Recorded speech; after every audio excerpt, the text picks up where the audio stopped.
Chapter 905. After entering the forest, Chu Qingyin split up with Hua Ling and the others, heading in different directions. She listened to the surroundings as she led the others through the forest. She heard that there were many fierce beasts around, so she wanted to reach Zhongming's city before the sky turned dark. When she was carefully moving forward, someone suddenly shouted out, "There are wild beasts!" Chu Qingyin looked over when she heard this. She grabbed the sword at her waist and was about to make a move, but she saw several familiar large white figures jump out of the dense forest. Her lips twitched. "Xiao Fan, why are you here?" Everyone could see that it was little brother Chu's pets that came, so they couldn't help putting away their weapons. These elite soldiers had never interacted with Chu Qingyin before. They had only heard that she had a few ferocious pets by her side. Now that they had seen her in person, it seemed like the rumors could not be trusted. These pets were very obedient in front of little brother Chu. Look, they were rolling around and acting cute. There's no use acting cute. I'm doing business and not playing. You should all go back. Otherwise, I won't bring you to play next time. Chu Qingyin had no room for discussion. Snowflake Cake and the others looked at each other.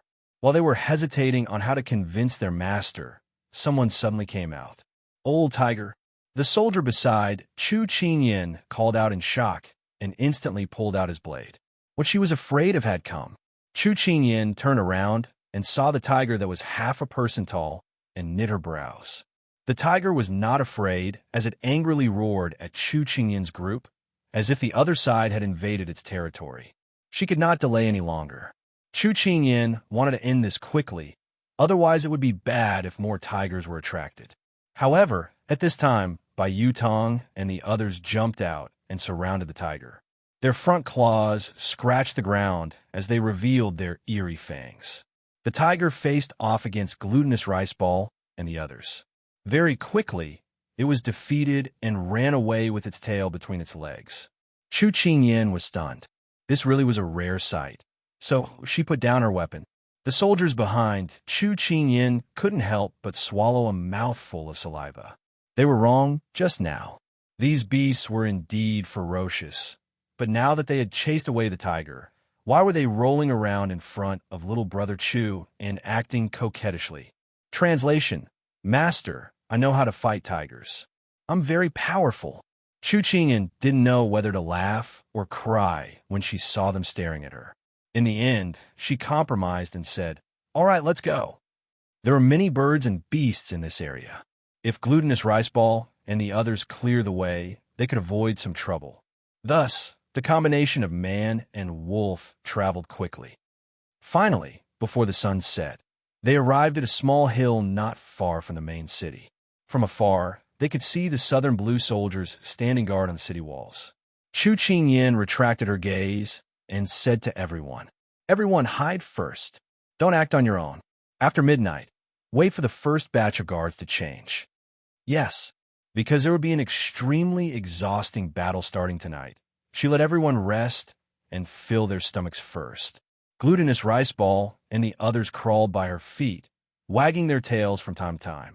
Chu Qingyin couldn't help but shake her head and laugh. "Why do I feel more and more like a pet dog?" "Awoo," the beast protested softly. Translation: I'm much more noble than a dog. I can howl, but they can't. Chu Qingyin smiled, even more happily. Then, she felt that something was wrong. Where's little annoyance? "Awoo." Translation: it didn't follow. Chu Qingyin nodded. Then she asked, have you seen Little Hai? After she received her orders yesterday, Little Hai disappeared. She didn't know where it ran off to. It was really worrisome. "Awoo." Translation: I don't know. Chu Qingyin sighed. Forget it. It's the only one who can bully others. No one dares to bully it. "Awoo," the beast cried even louder. Chu Qingyin smiled and stroked their fur. Soon night fell. She didn't know if it was because of her mood, but she felt that the air was much hotter. Even a night breeze carried a hint of summer heat. The third watch sounded. Everyone got ready and stood upright. We only have a quarter of an hour, so everyone must move quickly and cooperate with each other. If we're discovered, then His Highness' plan will be ruined. Do you understand? Understood. Good, let's move. Chu Qingyin waved her hand. Everyone immediately covered themselves with black cloth and quietly moved towards the city wall. Chu Qingyin's face was also covered with a black cloth. She vigilantly used her qin gong to move forward. The night wind was very strong. Thin clouds floated in the sky, slowly covering the bright moon. The world suddenly became much darker. At this time, Chu Qingyin and the others had already arrived at the city tower. "Now let's go." As soon as her voice fell, everyone threw out hooks and hooked onto the city wall. Then, holding the rope with one hand, they quickly climbed up the city wall. This was designed by the wood spirits. It was more stable than the usual climbing tools and wouldn't leave any traces. Chu Qingyin used the rope to climb up the city tower. She was thinking about how to avoid the guards above, but when she saw the scene above, she couldn't help but frown. Why wasn't there a single person on the city tower? At this time, her people had already climbed up the city wall. They put away their hooks and pulled out their weapons. They were vigilant of their surroundings, waiting for Chu Qingyin's next order. While Chu Qingyin was puzzled, she suddenly heard someone giving a lecture at the bottom of the city tower. "You have to keep your eyes open. Sichuan's army might attack us one day. If there's any mistake, I'll make you suffer. All right, go up and defend the city." After Chu Qingyin heard these words, she couldn't help letting out a sigh of relief. She had everyone immediately go down before the enemy came up. After safely entering the city and successfully avoiding the Sichuan's guards, Chu Qingyin had people find a small alley to hide in. But before entering the alley, Chu Qingyin was a little uneasy as she looked back at the city wall. At this time, there were new guards up there. Tonight had gone so smoothly that it made her feel a little uneasy. She didn't know if she was thinking too much, but her body flashed, and she hid in the alley. "Fang Jia, release a signal to tell His Highness that we've successfully entered the city." She suppressed her emotions and turned to say to the people beside her, "Yes." A spark flickered in the air for a moment before disappearing into thin air. "General, little brother, Chu has successfully entered the city." "Yes." Xiao Su also saw the signal, but after he calculated the time, he frowned slightly. It seemed to be faster than expected. At this time, the person beside him said in surprise, "General, the East, West, and South have also sent out signals. Our people have already infiltrated." Xiao Su's expression didn't relax because of this. He stared in the direction of the main city, his eyes deeper. There seemed to be something wrong, but he couldn't figure out the reason. This was the first time he had this feeling since he started fighting. Was it because he hadn't led troops for 4 years that he had this feeling? Xiao Su frowned and stood there silently. Chapter 906. There were still 4 hours before daybreak, and there were rows of soldiers patrolling the streets. Other than that, there was no other sound. Chu Qingyin leaned against the wall, looking at the elite soldiers who were either standing or sitting. Her eyes softened quite a bit. These people were all brothers who had gone through life and death with Big Ice Cube. Looking at them, her heart felt a bit more at ease. She stood out amidst everyone's astonishment. "I'm going out to scout for information. You guys wait here. Don't let anyone discover you. Fang Jia, come with me." Everyone nodded. Just now, she had observed that Fang Jia's qigong was pretty good, so she let him follow by her side. The two of them quickly rushed towards the center of the main city. She remembered that on the map, the place where the county guard lived was slightly north of the center of the city. Following the route in her memory, they dodged the patrolling soldiers and arrived at their destination in an incense stick's worth of time. However, before they even got close, waves of decadent music came from within. She and Fang Jia looked at each other, then hid at the base of the wall. When the soldiers passed by, they immediately jumped onto the roof. The glazed tiles glowed under the night sky, and in Chu Qingyin's eyes, there was a kind of coldness that she didn't usually have. At this moment, Fang Jia had already taken away a piece of glazed tile, and the light from within immediately shone out. Chu Qingyin leaned over and looked through the opening. What entered her eyes was the center of the hall, where a group of women dressed in light clothing were singing and dancing.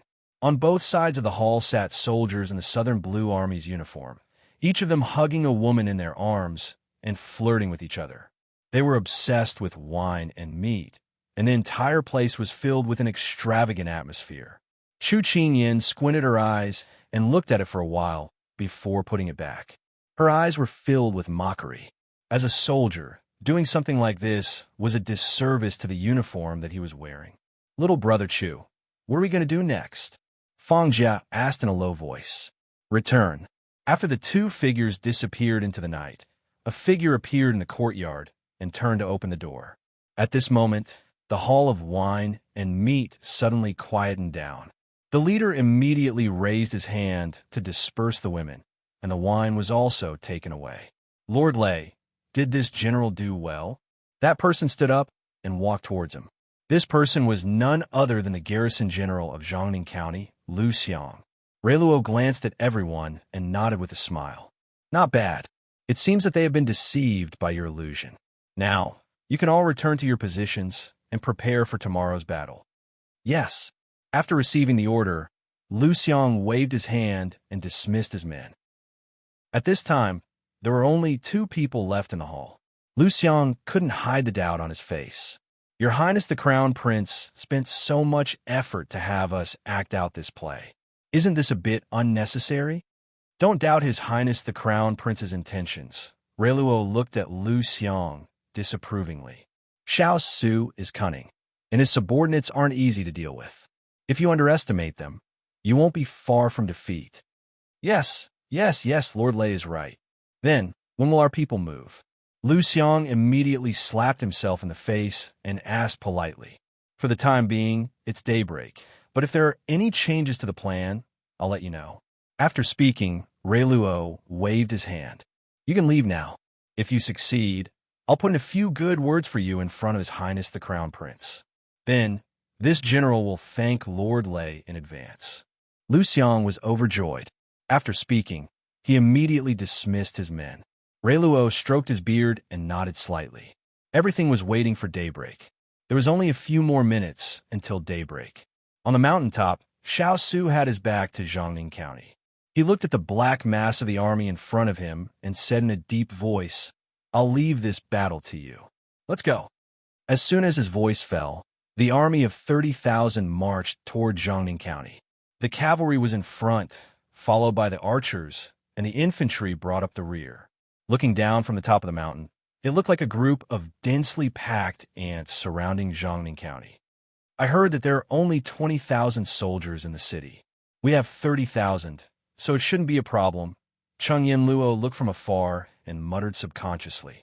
When Ethereal heard this, he said in a casual but comforting tone, if nothing unexpected happens, it won't be a problem to take them down. It's as if you didn't say anything. Cheng Luo glared at him and turned to leave. Ethereal rubbed his nose, somewhat embarrassed. When the people in the city saw the signal light up, they stepped forward one after another.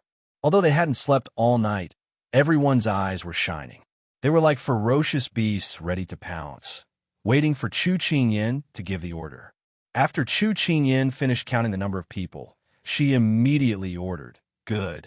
Since the sky isn't completely bright yet, let's go to the north gate and take care of the soldiers guarding the city. Then open the gate and let our men in. Yes. Everyone nodded. Good, let's go. Chu Qingyan turned around and led everyone out of the alley, preparing to head for the north gate. However, when Chu Qingyan stepped out of the alley, she sensed something amiss in the air. She suddenly jumped up and took 2 steps back. When she steadied herself, she had a long arrow in her mouth. There was a row of arrows stuck in the place where she had been standing. She stared coldly in front of her. On top of the mountain, Xiao Su was looking in the direction of Jiangning County, his robes fluttering despite the lack of wind. Suddenly, his expression changed. Oh no, we've fallen into a trap. The deputy general of the 1st Battalion didn't hear what he said clearly and immediately stepped forward to ask, General, is there something wrong? Xiao Su's expression was as cold as ice. The other party already knows about our plan. They're now beating us at our own game. Then what do we do? Do you need this general to call them back? The deputy general of the 1st Battalion looked flustered. It's too late. Turin and the others have begun to move. The army has already begun to attack the city. Xiao Su pursed his lips into a thin line. The other party had planned to kill the little fellow and the others in the city, then deal with the army outside. They hadn't expected them to be so prepared. What exactly had gone wrong? Then what should we do? The deputy general of the 1st Battalion was at a loss. He turned back to look at the city. The army had all arrived and could no longer stop. If they retreated, they would be disregarding the elites that had been sent from the city. Prepare the horses. Xiao strode past the deputy general of the 1st Battalion and prepared to descend the mountain. General, you can't go. It's too dangerous ahead. You can't. The deputy general of the 1st Battalion reacted. The general was going to personally head to the battlefield, so he hurriedly stopped him. This prince won't watch as the soldiers throw their lives away for nothing. Xiao's voice was so deep that it could drip water. The deputy general of the 1st Battalion was intimidated by Xiao's imposing manner of anyone who stands in my way will die. At this time, Jean Xian quickly ran over. Your Highness, are you saying that Master is in danger? Xiao's pupils contracted when he saw Jean Xian. Weren't you by Ian's side? Why are you here? Master had this subordinate stay behind to protect you. Jean Xian hurriedly explained. Xiao's heart trembled. His gaze fell on Jiangning County, and countless emotions flashed across his eyes as he looked at Su Yi. In the end, he took the horse that the soldiers had brought over and made a prompt decision. Let's go to Jiangning County first. As soon as he finished speaking, a group of Southern Song soldiers suddenly appeared on the mountaintop. Want to leave? It's too late. Xiao, you can't even protect yourself right now. Chapter 907. Chu Qingyan spat out the arrow in her mouth and looked at the arrow formation in front of her. At first, she was surprised, but soon she calmed down. Be sensible and surrender. Otherwise, you will become the target of the arrows. The leading soldier sneered and threatened. Chu Qingyan twitched the corner of her mouth. So much nonsense. The soldier didn't expect that Chu Qingyan would still be so arrogant in such a situation. After being blocked by her, he immediately became angry, released the arrows. At the same time, Chu Qingyan said to the people behind her, Don't fight, go to the center of the city. As soon as she finished speaking, she pulled out her long sword and flew into the air, passing through the arrow formation. Then, she turned around and slashed her sword. The first row of archers was knocked down by Chu Qingyan. Taking advantage of this delay, her people had already torn a hole in the arrow formation. No one asked her why she didn't go to the nearest city gate, but walked into the trap inside. Dozens of people followed her, without hesitation, to the center of the city. There was no time to explain to everyone, because since the other side already knew their strategy, they must have set up an inescapable net at the city gate early. At that time, they would really walk into the trap. She was in such a situation, and Turin and the others must be in the same situation. It was impossible to break out of the city, but if they could find Turin and the others, there might be a glimmer of hope. No one would have thought that the situation would turn around so quickly overnight. Chu Qingyan turned around and saw that everyone followed her. She was relieved, but soon she was worried again, because there were so many soldiers in front of her. Even if they could fight against 10 soldiers, they would be dragged to death. Little brother Chu, what should we do now?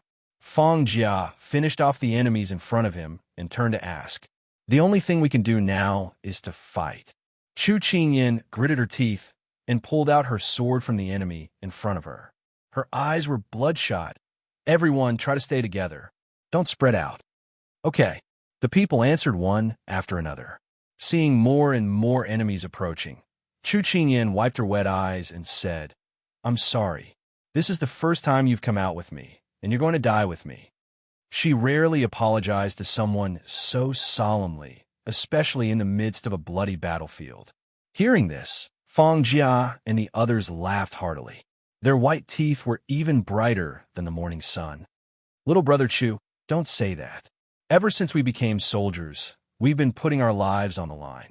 It's just a matter of time. One of them waved his hand indifferently at her. They could see that this young boy was humble and capable, reliable and reliable. They had long had a good impression of her and admired her. His black clothes were already stained with blood. He couldn't tell if it was his or someone else's blood. Chu Qingyan felt stifled in her heart, but she couldn't say anything. She could only try her best to smile at them. If she was still alive, she would definitely protect them. At this time, they were like fish on a chopping board, being attacked from all sides. But no one showed a trace of dejection or despair. She knew that these were the elite soldiers that Big Ice Cube had nurtured. They would fight to the end. At this time, familiar voices sounded out one after another. Young master, young master. She could vaguely hear Turin and Huoling's voices. Very quickly, a path was formed in front of her. She saw Turin and the others quickly running towards her. You're also here. Are you all right? Chu Qingyan immediately looked over them. Seeing that they were unharmed, her brows relaxed. When the Earth Spirit saw that her complexion was still good, it opened its mouth to explain, just now when we sensed that something was wrong, we were surrounded by the arrow formation. We broke out of the encirclement and came to find you. On the way, we met the Fire Spirit and Fong Lu. Because most of the troops were attracted by you, the people we brought along did not encounter much resistance. Chu Qingyan nodded as she quickly said, the enemy has already prepared for this. We cannot just charge in like this.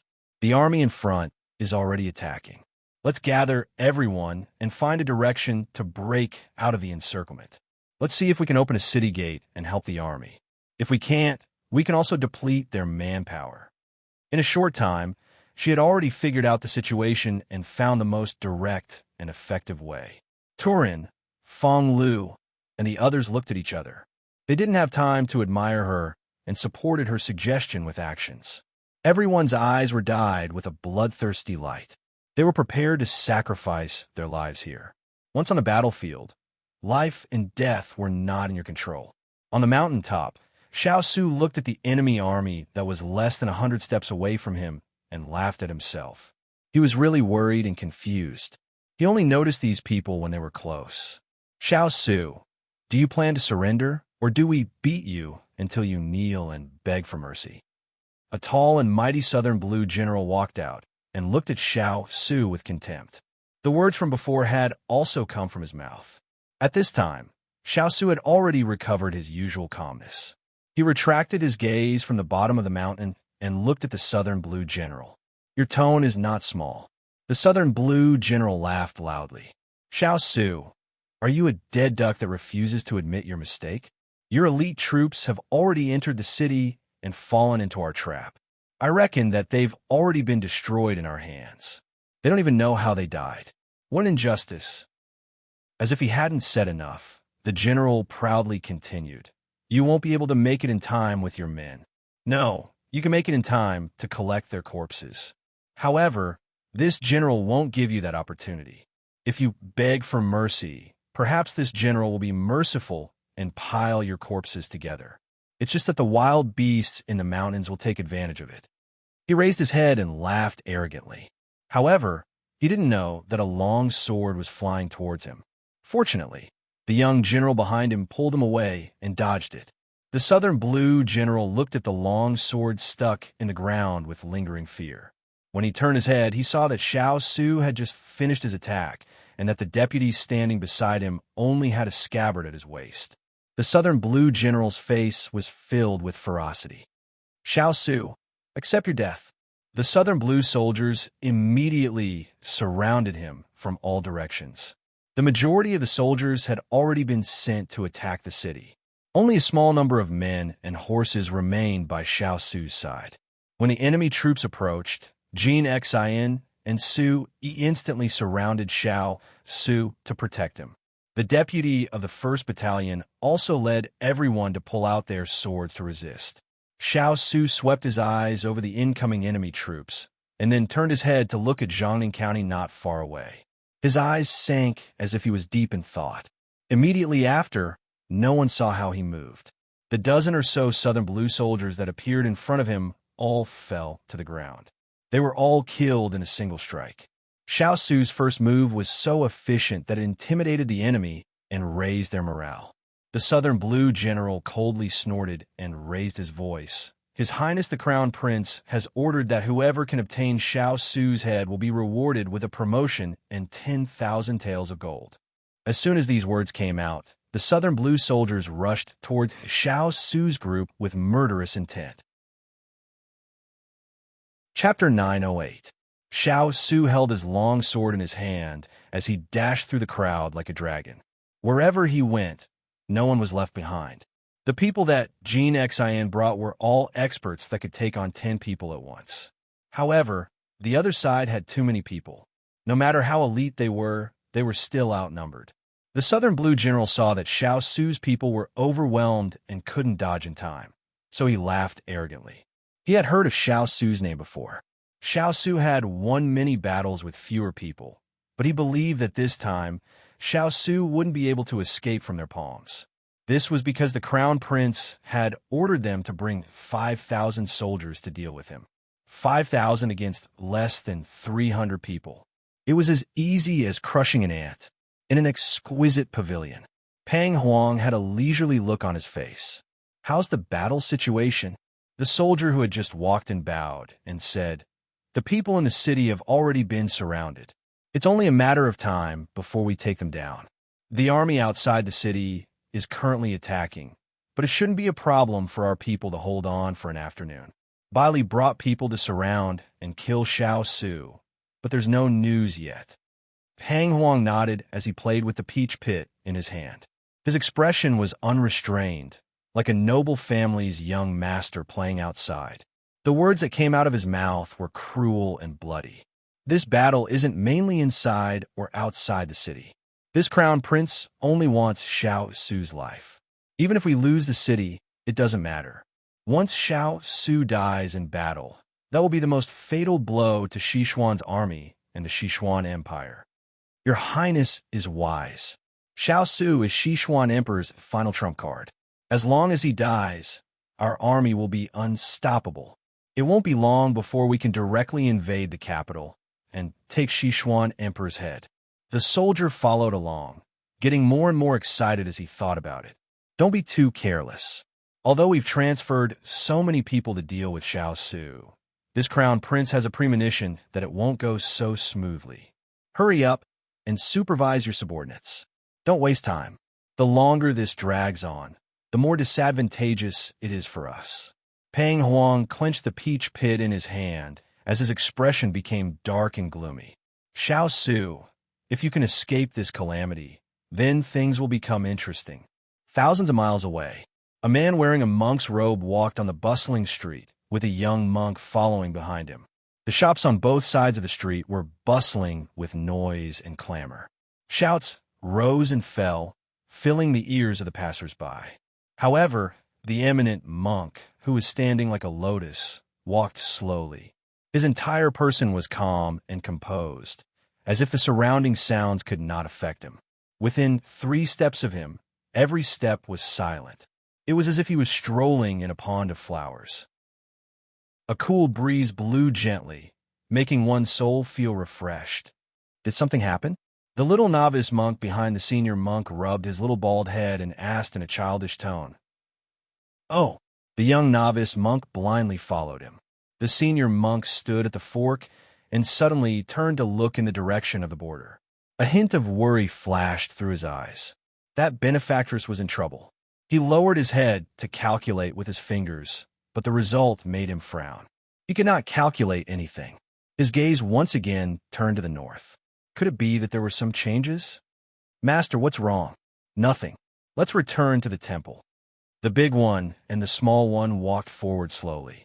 A gust of wind blew, blowing up the green robe and making it dance in the air. It looked like a lotus flower had bloomed. Inside Jiangning County City, the 4 small teams gathered and immediately strengthened the team. Everyone's morale was high. Chu Qingyan and the others fought bravely without any mercy. Being gentle to the enemy was being cruel to themselves. Plus, they were all experts. Soon, they tore a small hole in the encirclement. "Let's go." Chu Qingyan led the group to the north gate and killed their way through. Lu Xiang, the general standing on the city gate tower, saw that his men had suffered heavy losses. He said resentfully, So useless. You can't even take down a few people with so many people. These people are Xiao Su's elites. It's normal for ordinary soldiers to not be able to resist them. Real Yuo's tone was disapproving. However, his gaze fell on one of the leaders. He narrowed his eyes and felt that this person was somewhat familiar. Who cares if they're elites or not? They can't escape once they fall into our hands. Men, set up a double arrow formation. I want to shoot them into hedgehogs in front of the city gate. Lu Xiang felt that he had lost face in front of Reiluo. If Reiluo wasn't there, His Highness the Crown Prince would put in a few good words for him. He would suffer a great loss. Lu Xiang flew into a rage out of humiliation. He ordered the people beside him to immediately prepare. He glared fiercely at Chu Qingyan and the others who were getting closer. Everyone who stood in the way of his bright future must be eradicated regardless of the cost. Once the order was given, the soldiers guarding the two sides of the city gate immediately trotted over. The two rows separated. The front row had already drawn their bows and were waiting for the enemy to enter their range. After Turin broke out of the encirclement, he looked up at the city gate tower and saw that it was already heavily guarded. He lowered his head and saw that the arrow formation was scattered. The sharp tips of the arrows were pointed at them. "Young master, look!" Turin's voice sounded. Chu Qingyan dealt with the two soldiers beside her. She turned her head to look in the direction he was pointing, and her face sank. She never thought that the other side would be waiting for them here. There were over 10,000 Southern Song soldiers in the city, and they only had less than 300 people. If they met force with force, it would be like hitting a rock with an egg. However, other than hitting a rock, they had no other way out. Just as she thought this, the first wave of arrows was already in front of her. She immediately raised her sword to block. Puchi, the people beside her, had already been hit by arrows. Chu Qingyan heard a groan and immediately turned her head to look. She saw Huoling biting a sword in his mouth and using his free hand to pull out the arrow in his arm. She immediately turned around to help him block the torrential rain of arrows. Suddenly, Turin cried out in alarm, "Young master, be careful." Chu Qingyan sensed the fluctuation in the air and quickly dodged. An arrow brushed past her cheek, and although it didn't hurt her, the cloth covering her face fell. Reiluo, who was standing on the city gate tower, saw her true appearance and was shocked at first. He immediately said to Lu Xiang beside him, "Have your people be careful not to hurt that youth." "Sir Reiluo, do you know that person?" Lu Xiang was a little confused. "You've been asked so many questions.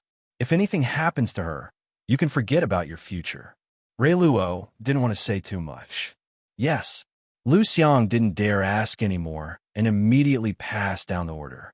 However, the soldiers below couldn't do anything because Chu Qingyan was right next to those people. They couldn't do anything at all. Therefore, this delay gave Chu Qingyan and the others some time to catch their breath. Chu Qingyan and Huoling had their backs against each other as they panted. "Huoling, how are your injuries?" "Young master doesn't need to worry. It's just a small injury." Huoling smiled at her, showing that he was fine. Chu Qingyan nodded, but her brows didn't loosen. The situation was becoming more and more unfavorable for them. Suddenly, a familiar call came from the sky. Chu Qingyan couldn't help looking up. Chapter 909. At this moment, Xiao Su and the others were already surrounded with difficulty. Their people fell, but more the other side fell. However, 2 fists are no match for 4 hands. Although their morale was high, as long as the other side came in batches, they would soon be worn down in less than 2 hours. Although ants are small, they win in an endless stream. Even the lightest droplet of water condensed into a ball, it was enough to set off monstrous waves and overturn a giant ship. Dozens of swords and sabers stabbed towards Xiao Su in different directions. A normal person could block the weapons in front of them, but they couldn't deal with enemies on all sides at the same time. At that moment, although Xiao Su didn't panic, his face was frozen. At this time, Jean Xian was trapped in an encirclement. His clothes had already been cut several times, and he couldn't even take care of himself. When he saw this situation, he wanted to rush out, but was stopped again. Thinking of his master's instructions before he left, He held his breath and couldn't help but cry out, "Your Highness!" At this moment, in the fierce battle cries, there was suddenly the faint sound of wild beasts running through the leaves, but no one noticed. Someone felt as if something had jumped by their feet, but when they looked down, it was gone. But their curiosity killed them. Immediately after, 4 or 5 white and black shadows jumped up and bit the hands of the people who were attacking Xiao Su. Before the crowd could see clearly, they heard a mournful cry that was louder than the previous one. Xiao Su's feet touched the ground, and he was about to fly away to avoid the killing moves coming from all directions. But the enemies in front of him had already put down their weapons and were dealing with the wild beasts biting them in fright. "Go away! Ah, heavens, help! Where did these wolves come from?" Xiao Su was also stunned as he looked at the wolves biting the enemy, and he couldn't help but put down the sword in his hand. "Awoo!" At this time, a snow wolf ran to the side of his trousers and rubbed against him. He lowered his head, surprise flashing in his eyes. "Little trouble?" "Awoo!" Little Trouble immediately narrowed its eyes, as if it was laughing. These were only the wolves in the vanguard, and then there was a deafening wolf howl in the forest, quickly approaching. Wolf pack. Even the experienced and knowledgeable deputy general of the 1st Battalion almost fell to the ground. "Did you bring this?" Xiao Su looked down at Little Annoyance, who was squatting beside him. "Aoo, aoo, aoo." Translation: Master was very worried about you, so I stayed and gathered the wolves nearby. The Sichuan soldiers had never seen Little Troublemaker before. At this time, they saw that it was not as ferocious and cruel as it had been when it was fighting the enemy. Instead, it appeared to be docile when facing their highness. They could not believe their eyes. A single wolf was enough to make several people suffer. This was the first time that they had seen so many wolves. The people on the battlefield were somewhat afraid of them. The Sichuan soldiers were originally worried that these wolves wouldn't be able to differentiate between friend and foe. They didn't think that they would only attack the Southern Song army and would take good care of their own people. Although everyone was shocked by these ferocious animals, they were able to relax for the time being. Their previously defeated confidence was once again ignited. "That's great, Your Highness. We have a helper." Compared to the others, Jean Xin and the Howling Cavalry knew Little Annoyance very well. At this time, they did not have the time to be surprised at how it could gather so many wolves. First, they had to solve the predicament in front of them. In the corner of Xiao Su's mouth rose. He patted Little Annoyance's head and said in a gentle voice mixed with a bloody order, "Please." Little Annoyance received the order and howled towards the sky. The wolves followed suit and howled. The sound echoed through the mountains, causing people's hair to stand on end and their legs to tremble. Against humans, there was no problem. Against wolves, the Southern Song army each held their weapons and wanted to retreat. Being killed by the Sichuan soldiers was a matter of 1 or 2 slashes. But against a wolf pack, they would be gnawed and torn to shreds. It was simply cruel to the extreme. "What are you waiting for? Kill, kill, kill." Seeing this inconceivable scene, the Southern Song Army general also wanted to retreat. However, he clearly knew that if he could not take down Xiao Su this time, only death would await him if he returned. Thus, he kicked the soldier beside him and excitedly gave the order. Because his clamor was too unpleasant, before he finished speaking, 2 wolves pounced on him. One bit his leg, and the other bit his hand, causing him to lose focus. At this time, a spear was kicked away by Xiao Su and pierced straight into the Southern Song Army general's chest. This general was too conceited. Before this, he thought that he was foolproof. He stood in front of everyone carelessly and became a real target. Xiao Su did not look at the general. Instead, he ordered Jean Xin, and this quickly, "Bring everyone and gather at the city walls." "Yes." Jean Xin immediately responded. With their general killed, the Southern Song army was in chaos. The situation was instantly one-sided. As the wolf pack swarmed forward, they fled in all directions. Like a pile of loose sand, they were no longer a force to be reckoned with. Very quickly, Xiao Su and the rest rode their horses down the city walls. On both sides of them were valiant and vigorous wolf packs. No one shouted. Like an ice-cold arrow, they rapidly flew forward, preparing to pierce through the dark clouds that covered Jiangning County. Within Jiangning County, Chu Qingyan and the rest were attracted by the dark mass above them. What is that? Hualing held his injured arm and raised his head to look. Are those eagles? At this time, the dark mass flew down. Someone exclaimed in disbelief. Chu Qingyan squinted her eyes. When she saw the eagle that flew down, she could not help but widen her eyes. Little high? Before she could verify it, the leading eagle led the group of eagles behind it and flew at a low altitude. They spread their huge wings and passed through the crowd. The Southern Song army that did not have time to dodge were blown to the ground by their wings. The wind was so strong that some people were unable to get up. The group of eagles flew up again and circled in the air. Chu Qingyan opened her eyes that had been blown shut by the wind. Her clothes were still fluttering in the wind. The soldiers that surrounded her had already fallen to the ground and were crying out in pain. She heard a few familiar cries in the air. She immediately raised her head to look. However, she only had time to see a few snow-white eagles jumping down from the back of the eagles, as well as a large group of black and white shadows. Those shadows somersaulted in the air and landed on the shoulders of the Southern Song army. They clawed at them with their sharp claws. Miserable cries rose one after another. In an instant, a large number of the enemy troops had fallen. Chu Qingyan and Turin looked at the scene in front of them in disbelief. They felt as if they were dreaming. However, the three leading eagles quickly swarmed forward. Oh, white jade candy, snowflake cake, glutinous rice ball. Chu Qingyan looked at the eagles that were circling around her and cried out involuntarily. Oh, translation, mistress, we're so cool, aren't we? Chu Qingyan could not help but smile. She reached out and patted their heads one by one. However, a certain eagle in the sky was unhappy. It flew down and slapped a Southern Song army soldier aside. It occupied the position next to its mistress and moved its head closer.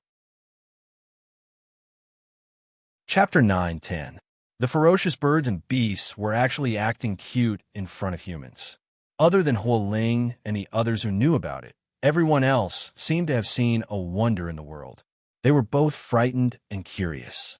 Chu Qingyan didn't care that there were others beside her and asked in surprise, "Glutinous rice ball, didn't I tell you to wait outside the city? Why did you come with Xiao and the others?" "Awu, Xiao." Amidst the howls of the wolves and the cries of the eagles, Chu Qingyan vaguely understood the ins and outs of the matter. Xiao wasn't here because it had gone to dispatch its eagle soldiers early on. On the way here, it met the wolves that met up with Glutinous Rice Ball and the others. The wolves couldn't enter the city gate and wandered outside, so the wolf army and eagle army reached their first cooperation. The wolf army borrowed the eagle army to enter the city, and the eagle army assisted in the air. Animals had a stronger sense of crisis than humans. As soon as Xiao and the others knew that their master was going to the battlefield, no matter what, as pets, how could they not lend a hand? So they secretly gathered their forces. Others couldn't understand what they were howling about. When they saw Chu Qingyan's expression change little by little, they couldn't guess. Then this time, I'll have to trouble you.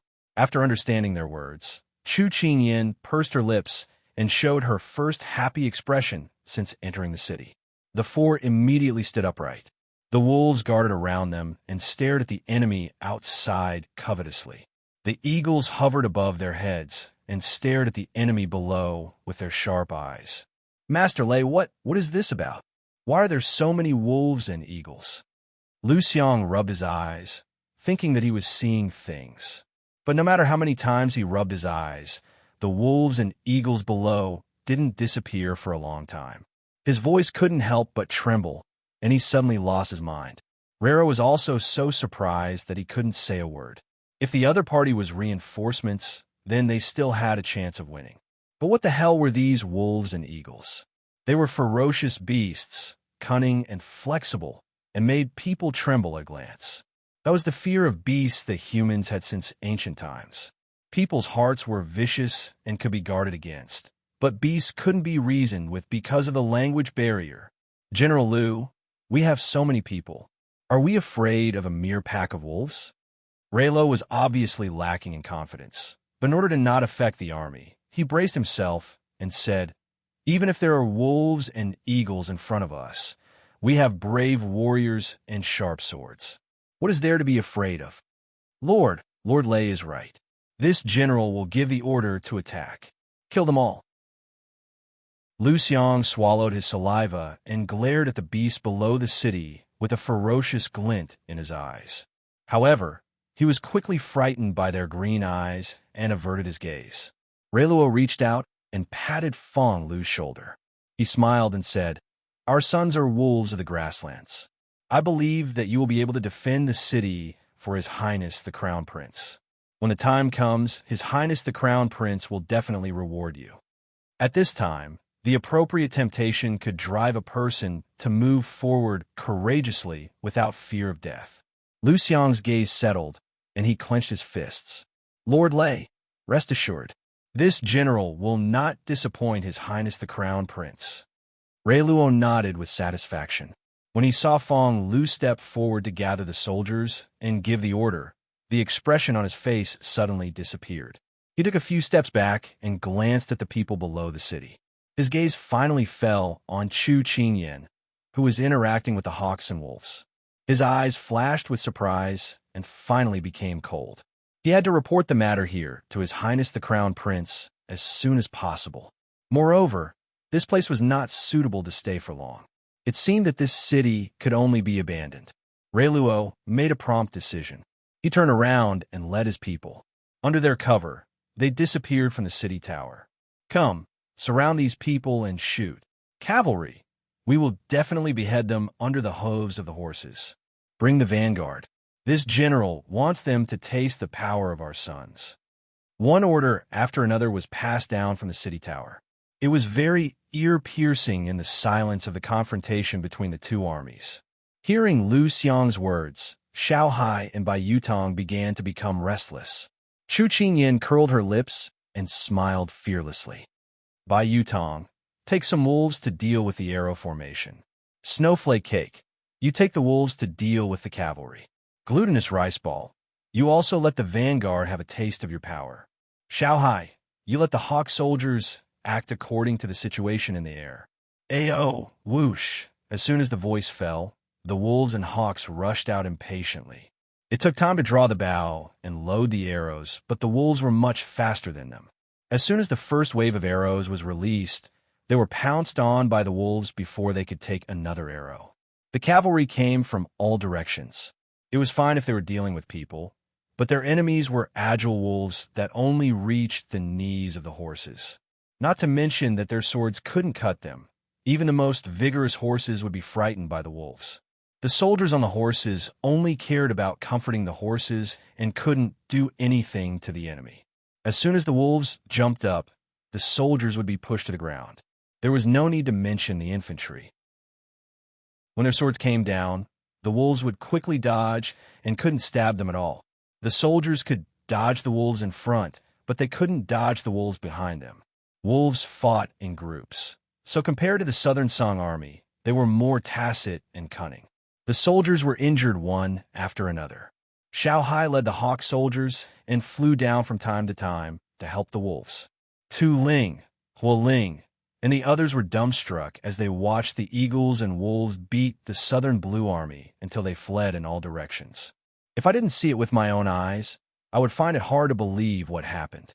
Turin, am I dreaming? Huo Ling wanted to pinch Turin's hand to make sure it wasn't a dream. The Earth Spirit slapped him on the head. Yes, you're daydreaming. Huo Ling grimaced in pain. Young master, what should we do now? Turin ignored Huo Ling's eyes and asked Chu Qingyan, who was in front. Chu Qingyan was currently listening to the sounds in the air. When she heard Turin's question, she turned around and said, although we have the help of the wolves and hawks, the Southern Song army has a lot of people. If this continues, Xiao Hai and the others will be tired, and we will be in a disadvantageous situation. Just now, I seem to have heard the sound of the army attacking the city, so we should follow the original plan and open the city gates. When the time comes, the city will fall. Turin and the others replied in unison, yes. Thus, Chu Qingyan didn't delay any longer. With Bai Yutong and the other wolves opening the path, they tore a path through the encirclement of the Southern Song army, and everyone rushed towards the city gates. The wolves and hawks that were fighting with the army also followed behind Chu Qingyan. Once the enemy prepared to attack, the wolves and hawks would mercilessly counterattack. How can this be?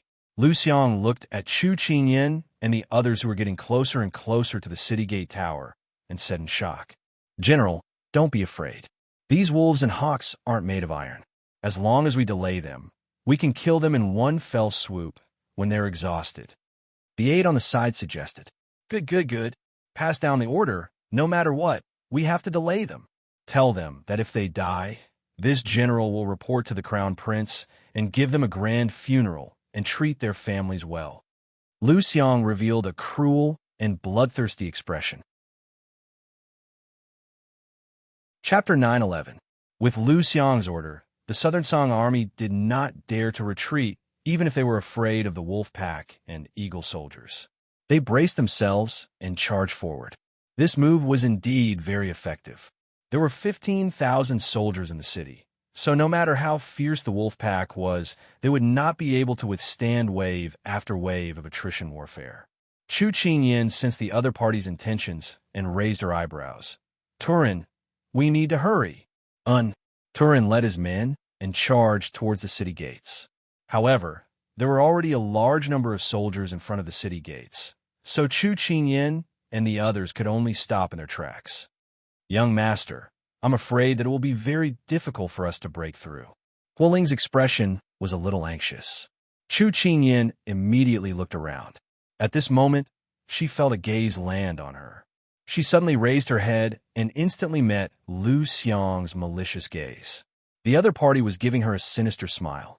She remembered that he was the one who gave the order just now. It seemed like he was the general guarding Jiangning County. She raised her eyebrows slightly, and the sunlight fell into her eyes, instantly blurring her expression. No one knew what she was thinking at this moment. Soon, she lowered her head, and the sunlight seemed to remain in her eyes, bringing with it a scorching heat. She curled her lips, and a smile appeared at the corner of her mouth, but disappeared in an instant. Turin, Huoling, bring some people to attract the enemy's attention. Fong Lu, bring 3 or 4 people and come with me. Yes. Turin and Huoling immediately covered them and bravely killed the enemy. Chu Qingyan hooked her finger at glutinous rice ball, and it immediately brought a dozen wolves over. After meeting up, Chu Qingyan brought them in another direction. At the same time, Xiao had already brought everyone to Jiangning County. Your Highness, why have you come? When the general heard the report, he personally came out to welcome him. Xiao went straight to the point. The enemy used 5,000 soldiers to set up an ambush on the mountain. Now, there are 15,000 soldiers in the city. What do you think of attacking? The leading general immediately scrunched up his chrysanthemum face. This general is incompetent. Although we have twice the number of the enemy, Jiangning County is impregnable. Our men have yet to climb up the city walls. As they spoke, Xiao had already gotten a clear picture of the situation. The walls of Jiangning County were even taller than the average city. It was impossible to reach them with ordinary ladders. If they used ropes, they would be shot to death before they could even reach them. It was clear that this was a city that was easy to defend but difficult to attack. Prepare the pillars. We'll smash them directly, Xiao said in a deep voice. Yes. The general immediately gave the order. Soon, someone brought the pillar over. Xiao stared fixedly at the city gate tower and suddenly said, Wait, does your highness have any other orders? You've been attacking for so long. Have you heard anything from inside? Xiao frowned slightly. We've been attacking all 4 city gates at the set time, but we haven't seen Sir Fu Yin and the others for a long time. We thought that something must have happened inside, so this general gathered most of our forces at the main gate, which is the east gate. After 2 hours, we haven't discovered any changes in the city gate tower, nor have we heard anything from inside. However, I'm ashamed that we haven't been able to intimidate the people inside, nor have we been able to enter the city. The leading general replied, truthfully, if attacking a city could be finished in a few hours, then there wouldn't be so many battles to fight in the world. Your Highness is right. This general was too impatient. The leading general apologized.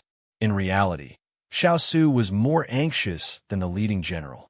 His Wang Fei and confidants were inside, but he was the soul of the army right now. He couldn't panic. However, his expression became even more solemn. Logically speaking, if the little fellow and the others had fallen into an ambush, with their skills, they shouldn't have been captured so easily.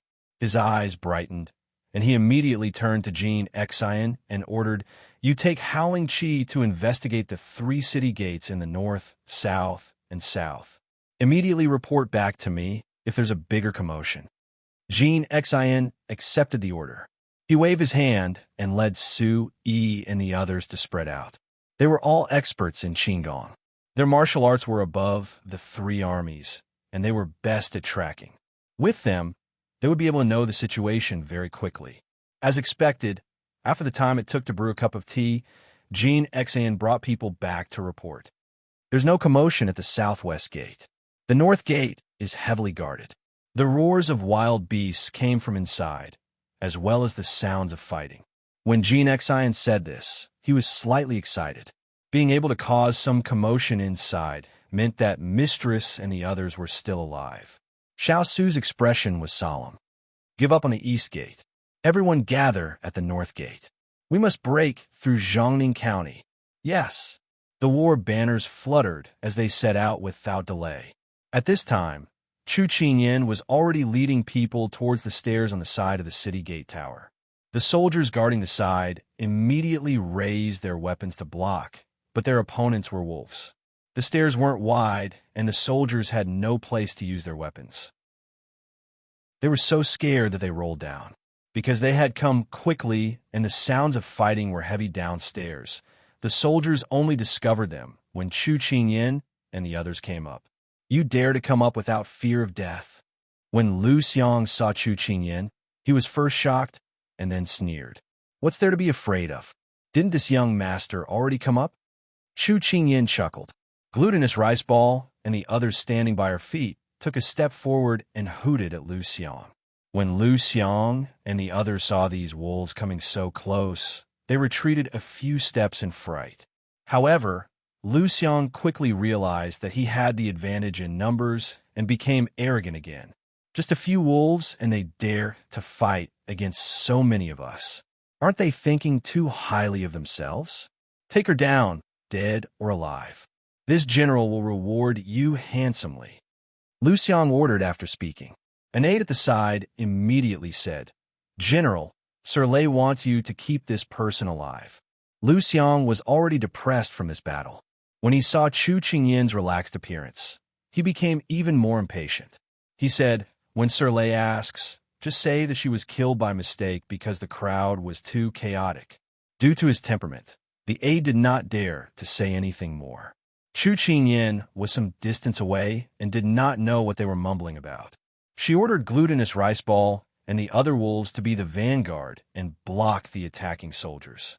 Meanwhile, she, Fong Lu, and the others leaped over the soldiers and directly approached Lu Xiang and the others. To catch bandits, one must first catch the leader. In the blink of an eye, Lu Xiang was right in front of them. He was instantly shocked.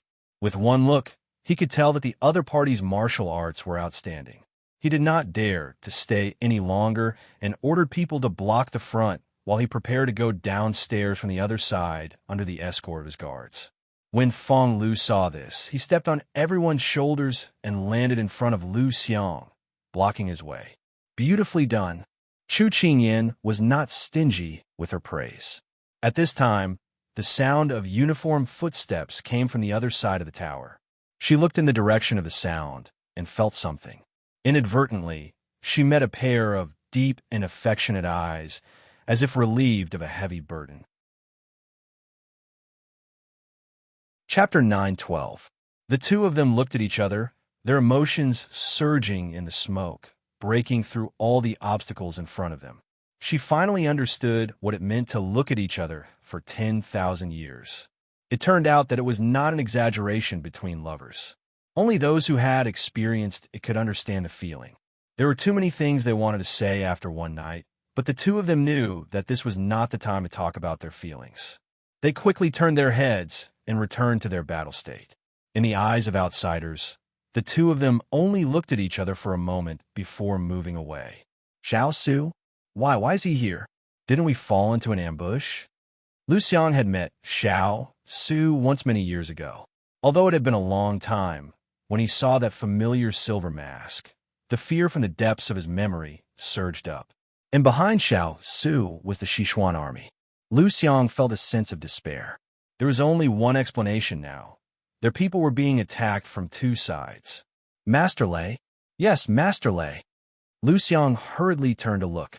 Quickly find Master Lei and ask His Highness the Crown Prince to send us reinforcements.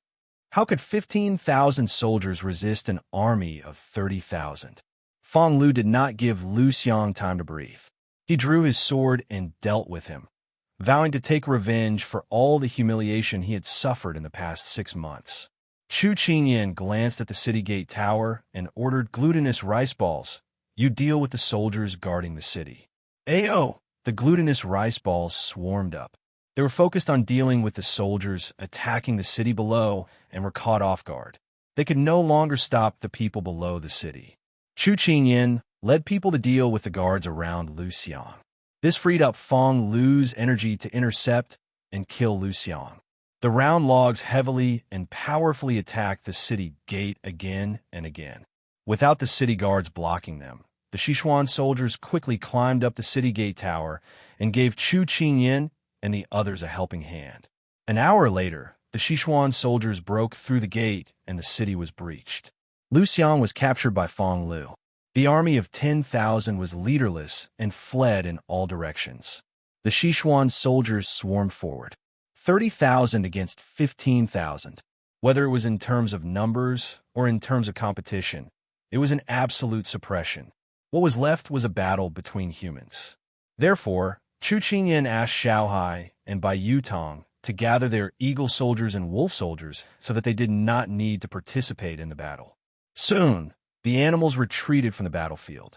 When everything was about to be settled, Chu Qingyan stood on top of the city gate tower with a long spear in her hand. She looked down at the people sitting on horseback with joy in her eyes. When Xiao Su entered the city, he raised his head and looked at the slender figure who carried a heavy burden on her shoulders. He suddenly smiled. One of them was dressed in black and had black hair. One of them was dressed in silver and had black hair. She stood proudly and looked at him gently. Her fiery red lips gave her a smile that could topple cities. It was as if they did not hear the battle cries around them, nor did they see the clash of weapons. Only the two of them were left in this world.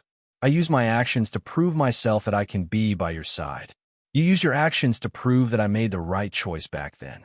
The battle lasted until the afternoon before it was basically over. Chu Qingyan walked toward Xiao Su. Before she reached his side, she saw many soldiers surrounding him. They were all holding matters in their hands, waiting for him to make a decision. She could not help but stop in her tracks. She watched as he was surrounded by the crowd and resolved the matters at hand with a clear mind. To fall in love with such a proud son of heaven, not only did she have to see his good points, but she also had to let others appreciate his brilliance. This was true love. She crossed her arms and smiled, preparing to deal with the matters at hand. She was not free now and could idle around. Before she turned around, an arm was placed on her shoulder. She subconsciously wanted to attack, but when she smelled the fragrance of herbs on the other party's body, she relaxed her body. Little girl, not bad. Cheng Yinluo's laughter rang in her ears. Chu Qingyan pushed her hand away and raised her eyebrows. I'm very dirty. Are you sure you want to hug me? As soon as she said that, Cheng Yinluo's mouth twitched. She quickly retracted her hand, but her mouth did not stop. Just now, I saw how you handled the Southern Song soldiers neatly with your sword. You looked amazing. Chu Qingyan beamed.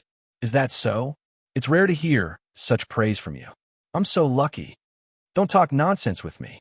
Cheng Yinluo rolled her eyes at her, then continued. Do you know what those soldiers were saying when I walked past them? Chu Qingyan raised her eyebrows. How would I know? Cheng Yinluo glared at her. But in the next moment, she happily said, I heard them say that if it weren't for you, this city wouldn't have been taken down so easily. Chu Qingyan shook her head. I don't dare to claim credit for that. The ones who really contributed were everyone. If you really wanted to say it, little high, little annoyance, and the others have contributed greatly. Cheng Yinluo shrugged when she saw how humble she was. She rubbed her chin and looked in the direction of Little High and the others. She couldn't help but sigh. Speaking of which, where did you adopt these darlings from? Each one of them is like a monkey spirit. To be honest, if Little Annoyance didn't bring the wolves here today, we wouldn't have been able to escape. Everything has spirituality, and Little High and the others are no exception. Actually, I'm also very surprised. Before Little High and by Yutong arrived, I thought we were going to lose our lives here. I didn't expect things to turn around. They're the ones who contributed greatly this time. Chu Qingyan followed Cheng Yinluo's gaze and saw that Little High and Little Annoyance were making a ruckus again. They were probably fighting over something. After so long, they were already used to it. However, it would be hard for anyone to imagine that these were the ferocious beasts that had led their companions to kill the enemies. Because at this time, they were so docile, but their bodies were a little bigger. Qingyan, sometimes I feel sorry for you. Other girls can freely and willfully live the life they want, but you can only fight and kill without a day of peace. But sometimes, I feel very lucky for you that you have so many friends and family by your side. Cheng Yinluo looked at the person in front of her lovingly. In terms of age, she was a few years older than Qingyan, but in terms of responsibility and pressure, she was far inferior to Qingyan.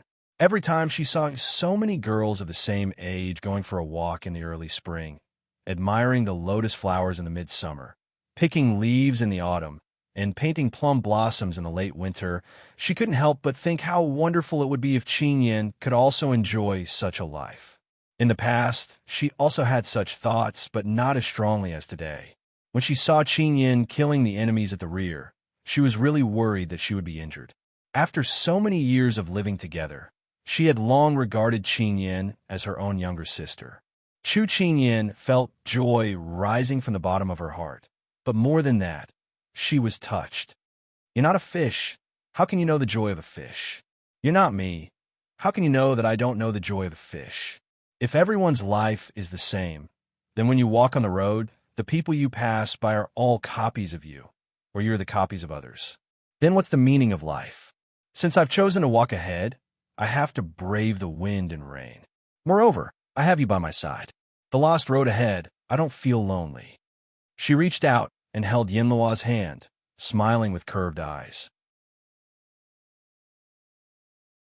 Chapter 9:13. The group temporarily used the governor's mansion as a place to rest and discuss matters. At this time, the meeting room was lit all night long. Chu Qingyan was one of the main contributors this time, and she received many praises from the soldiers. She was rarely praised in such a serious manner, and she was a little shy. However, everyone's attitude before and after the battle was indeed different. She deeply understood that most of the time, one's abilities spoke louder than the others. Otherwise, they wouldn't have specially invited her to tonight's meeting. At this time, Feng Lu returned from his business. Your Highness, our people went to pursue the 5,000 soldiers and found that they had returned to the Southern Blue Army, so I returned. Xiao Su nodded, not surprised.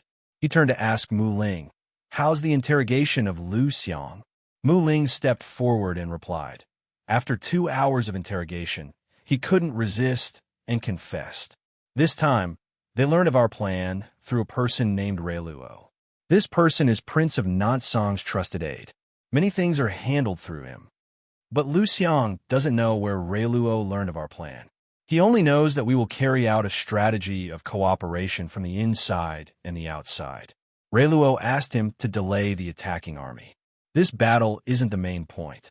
The most important thing is to get rid of you. However, Lu Xiang mentioned that the Prince of Nansong had studied your tactics many years ago. Presumably, this plan was deliberated by the Prince of Nansong. After Mu Ling finished speaking, she retreated again. Xiao Su listened attentively, deep in thought. Your Highness, I just had people count the number of people. We captured thousands of enemy prisoners, including many soldiers. The deputy of the 1st Battalion reported. Xiao Su nodded. Detain these people first. If there are any who disobey, deal with them yourself. Yes. The deputy of the 1st Battalion retreated. Your Highness, this time we have about 2,000 casualties. The injured soldiers have been arranged to treat their wounds, and the soldiers who died on the battlefield have been buried. Another soldier stepped forward and said in a solemn tone, this time, the number of casualties was the lowest in the past 6 months. However, the most important thing was that Chu Qingyan and her pets were there. Otherwise, the casualties would have been more than this, and they might not have been able to take down the city. While everyone was mourning, they were also rejoicing. Very well handled. We cannot let the soldiers be disappointed. A dark light flashed through Xiao Su's eyes. We will rest and reorganize. Leave 10,000 people to guard Jiangning Commandery. The rest will depart for Qingqiao City at noon tomorrow. Yes. The generals retreated in an orderly manner. Just as Wu Ling was about to go down, he was stopped by his master. Master, do you have any other orders? Wu Ling turned around and asked, how are your injuries? Xiao Su's gaze fell on his blood-stained left arm, his tone faintly filled with concern. Wu Ling was stunned for a moment before he said in a flattered manner, it's just like being bitten by a mosquito. It's nothing serious. Xiao Su raised his eyebrows. This mosquito is quite powerful. It caused so much blood with one sting. Wu Ling chuckled. Go down and let ethereal bandage your wounds. For today and tomorrow, leave it to Jin Xin. Xiao Su waved at him. Wu Ling acknowledged in a loud voice. He left while rubbing his head in a daze. If this was 4 years ago, Master would not have asked him. Maybe after being with the little princess for so long, Master had learned to care for others. Chu Qingyan had been observing this master-servant relationship from the side, but she had not expected the big ice cube to drag her person into the sea in the blink of an eye. However, the wood spirit's injuries were indeed quite severe, so she had no choice but to borrow Jinshin for the time being. Come here. At this time, a voice sounded. She looked around in confusion before confirming that this person was calling her. She walked in front of him. There was a table between them. What? She put her hands behind her back and looked at him with a smile. Give me your hand. His calm voice had a trace of coaxing. She pursed her lips. She was not bewitched by his low and pleasant voice. She continued to smile as she said, pulling in broad daylight. Where is the propriety? It's already dark. Xiao Su was both angry and amused. She was rendered speechless. Under his insistence, she could only obediently reach out her hand. How'd you get hurt? When he saw the 2 scratches on her arm, Xiao Su's pupils shrank and his voice became softer. Although the wounds were not deep enough to see the bone, it was still shocking to see this kind of wound on such white jade skin. In the past, even if she had a little bruise, his heart would ache, much less this kind of wound. She honestly said, I'm not too sure. When I got off the battlefield, I found that I was bleeding. Xiao Su looked at her blood-stained face. Although her face was covered in soot and dirt, it could not hide her smooth skin. When he thought about how she was supporting the entire situation by herself, his heart ached. I'll take care of it for you. If it hurts, bear with it. Xiao Su took the wound medicine from the table and brought her to him. Then, he carefully cleaned her wounds and applied the medicine. When he cleaned them, there was a burning pain. When the medicine was applied, there was a cooling comfort. In a short period of time, she felt as if she had died once. When she was scooped out of the water, her entire body was soaked. In this era, it was simply too torturous to not have anesthetics. Luckily, it's only my hand. She turned her hand over and said with lingering fear, Girls all like to look beautiful. If these 2 wounds were left on other places, it would be even uglier. Later, I'll get Ethereal to prepare some scar removal ointment for you. Then, you won't have to worry about leaving a scar. Xiao Su said as he put away the medicine and gauze. Chu Qingyan nodded. Then, she moved closer to his eyes and said in a threatening tone, Do you think that I'm ugly with a scar? If you were a little uglier, I wouldn't have to worry about you attracting suitors. Xiao Su reached out and pinched her delicate nose until she couldn't breathe. Only then did he shake his head and release her with a smile. After Chu Qingyan saved her nose, she rolled her eyes at him. This lady is as beautiful as a flower. This little flaw is nothing. If it could be more perfect, this lady wouldn't mind. At this point, she blinked and said mischievously, "Anyway, even if I'm ugly, you'll still take care of me, right? Then I'll take care of you now. You stay by my side obediently and don't participate in the battle anymore. How about that?" Xiao Su hugged her waist and pulled her in front of him as he asked in a low and gentle voice. When she heard this, she almost lost herself in his voice. However, she quickly sobered up. This ice cube was using his beauty to trick her. Too much. She leaned on him and tilted her head. "The revolution hasn't succeeded yet. Comrade, how can you give up halfway? After we finish the battle, you can take care of me, okay? When the time comes, I'll be a rice worm and you'll be responsible for feeding me." Xiao Su knew that she was smart and wouldn't be easily persuaded by him. He could only agree in a low voice. "Okay, future rice worm." Chu Qingyan couldn't help but laugh. At this moment, someone knocked on the door. Chapter 9:14. Chu Qingyan withdrew from his embrace and helped him tidy up his collar. When he reached out to grab her, she nimbly dodged, her eyes hinting to him that there were still people outside and that he should restrain himself. Xiao Su's gaze circled around her body before he helplessly let her go. Just now, he only wanted her not to move so easily. If she tugged on her wound, he would have to re-bandage it. "Come in." The person outside pushed open the door and came in. It was Fong Lu. "Your Highness, it's like this. The wolf pack and eagle pack are still in the city. May I ask how we should deal with them? Do we need someone to feed them?" When Fong Lu said this, he cast a look of admiration towards Chu Qingyan. When he caught a glimpse of them on the battlefield, he didn't think much of these big fellows.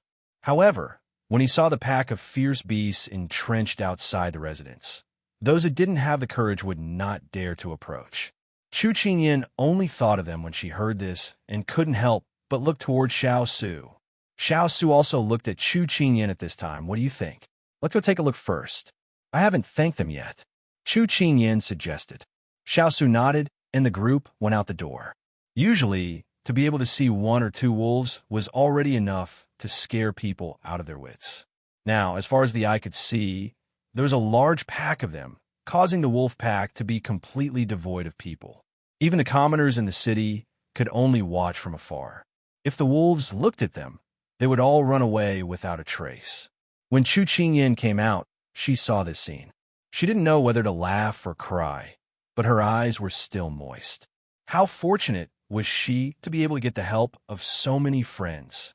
At this time, when the Bai Yutong lying on the ground saw Chu Qingyan come out, their eyes lit up and they immediately rushed over. They jumped up and down around her, acting spoiled and cute, doing everything they could to get her attention. Chu Qingyan couldn't help but smile through her tears. These silly little fellows. At this time, the eagle pack perched on the tree trunk on the roof also looked over. Under the watchful eyes of the eagles, Little Hai slowly walked over in a domineering manner. The eagle soldier thought to himself, "This is how a king should act. Your wolf king doesn't even look like one." Little Hai walked to Chu Qingyan's side. After being reserved for a while, it slapped Bai Yutong away and squeezed its head under its master's palm, proudly rubbing against it. The eagle soldier almost fell from his head. "My king, what happened to your majesty and dominance?" The eagle soldier cursed inwardly. 10,000 alpacas galloped past.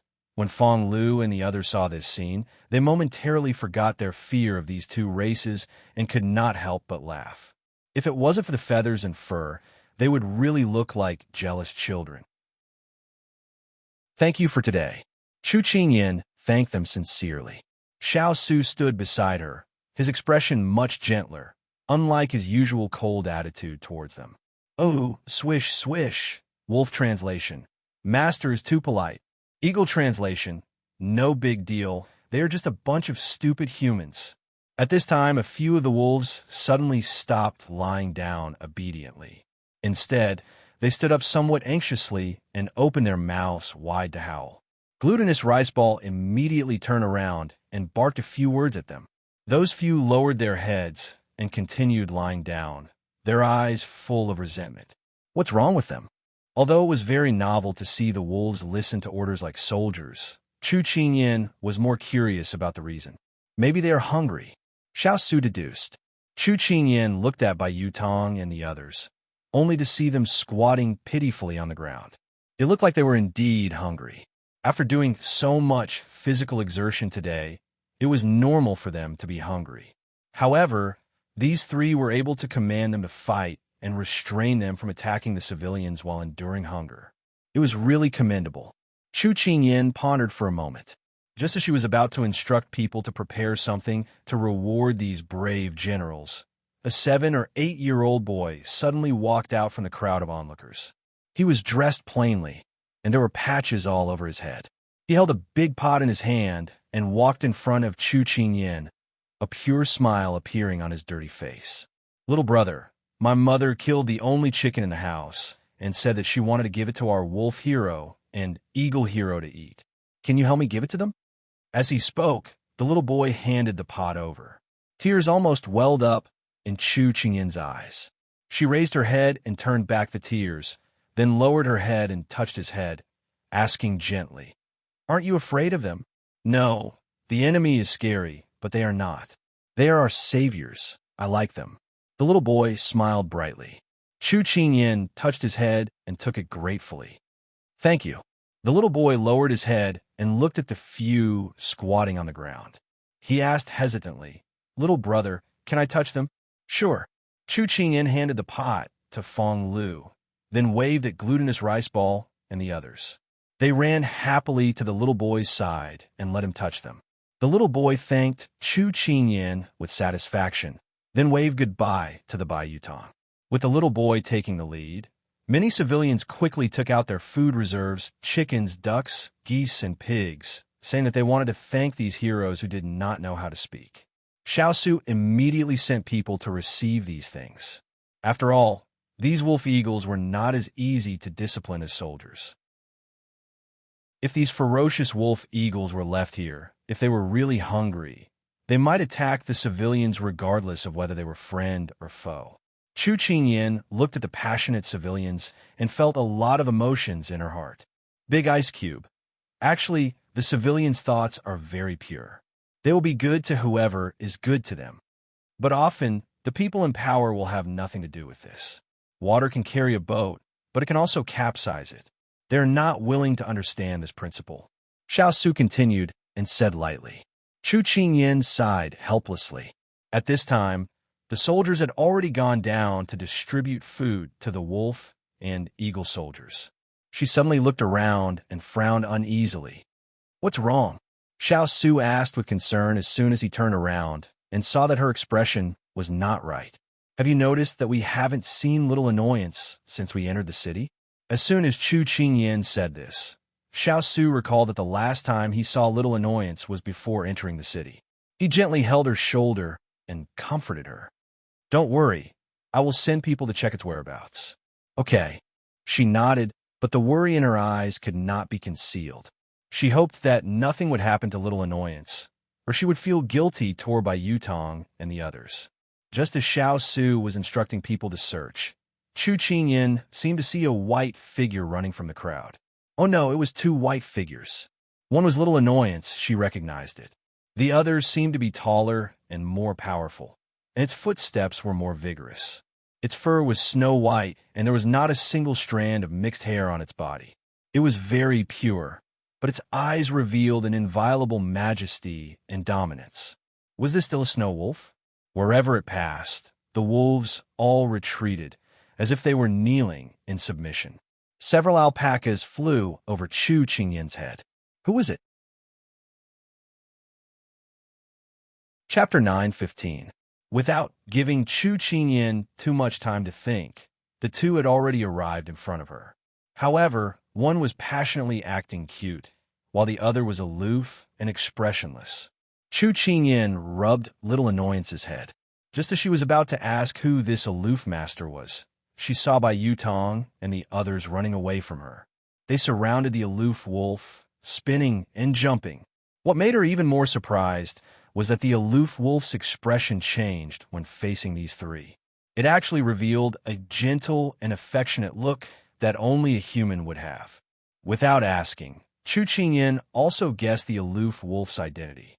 Although she had all kinds of questions about its appearance, this place was really not suitable for chatting, so she invited them into the residence.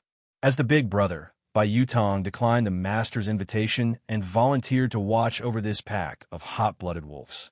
Chu Qingyan did not force it. Indeed, the wolf pack needed someone to restrain it.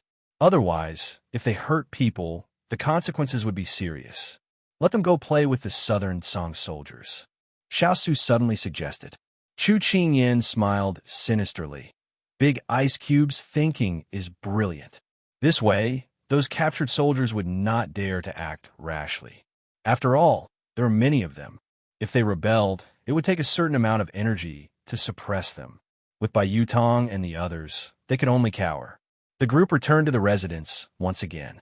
After a night of concealment and a day of fighting, Chu Qingyan was already exhausted. She called for people to feed Little Hai and the others. Then she went to wash up. Otherwise, she would be sticky all over and uncomfortable sitting down. When she changed into a new set of clean clothes and walked out, she saw that there was already someone sitting in the room. Moreover, there was a fragrant meal on the table. She immediately went up and took the bowl of rice. Without hesitation, she shoveled in a mouthful and said with a lisp, "How do you know I'm hungry?" This question was too low class. You haven't eaten for a day. It's not like you're made of iron. Xiao smiled helplessly. Then I'll start eating. She swallowed in big mouthfuls. Actually, these dishes were just ordinary vegetables and radishes. However, to the starving Chu Qingyan, it was already a supreme delicacy. Perhaps she was hungry and found everything delicious. Xiao saw this, and his gaze softened. He picked up some food and placed it in her bowl. Don't just eat. You have to eat too. Chu Qingyan nodded. She didn't say anything and quickly dug into the food. It was only after she finished 2 bowls of rice that she felt alive again. She wiped her lips and smiled contentedly, not caring about anything else. Xiao raised his hand to wipe the rice grains on her cheeks and said with a smile, "Xiao Fan and the others are waiting in the yard. They seem to have something to say to you." Chu Qingyan was surprised. They should be playing at this time. Why are you looking for me? Also, why didn't you tell me beforehand? I don't want you to faint from hunger later. Although you're their master, that's too embarrassing, Xiao said in a dignified manner. Chu Qingyan nodded and said that he was very thoughtful. Then she walked out happily. Xiao frowned slightly as he looked at her joyful expression that she didn't seem to notice. When he walked over just now, he met Xiao Fan and the others and found that they were not in a good mood. He had a hunch that it was not a good thing, so he let the little one eat and drink until she was full. No matter what happened, she would have enough energy to face it. As soon as Chu Qingyan walked out of the room, she saw the few animals waiting in a row in the yard. She smiled. Why don't you go play or sleep? Aren't you guys tired from the whole day? Ow! Glutinous rice ball walked up and rubbed against her trousers. Translation: Master is the most tired. We're not tired. Chu Qingyan squatted down and stroked its head. Then, she turned to Xiao Fan and smiled. Aren't you going to introduce that one? Chu Qingyan could not believe her eyes when she heard that. Little Annoyance was blushing. God, who could tell her that she could actually see a wolf being shy in her lifetime? If it were 5 years ago, she would never have believed that it was possible to distinguish the emotions of animals through their fur. Ow, ow, ow, ow. Xiao Fan growled a few times. The general idea was, this is my husband. We were separated from each other in the past. Then, she was pregnant with wolf pups. In order to avoid being hunted down by hunters, she had to hide all the way. In the end, she was rescued by Father Chu and so on. Later, she fell in love with her master and settled down. The cold wolf king walked up and stretched out its front paw to gently pat its wife's head. Then, it turned to look at Chu Qingyan coldly. Ow, ow, ow, ow, ow, ow. The general idea was, This king has been looking for them for more than half a year and only found them yesterday. Coincidentally, something happened to you, so I gathered the wolves to help you. This king is very grateful for everything you have done for this king's wife and children. Chu Qingyan sighed. This was the touching story of finding one's wife thousands of miles away, and the story of repaying the debt of gratitude for saving his life. She nodded and said, "You're welcome, you're welcome." However, she did not notice the reluctance in the other's eyes. At this moment, Xiao Fan approached her and licked her fingers, showing a rare attachment. Chu Qingyan was slightly stunned. Then, she smiled and said, "Why are you so sentimental now that the family is reunited?" "Ow!" Xiao Fan raised its head. Its eyes were not as green as usual at night.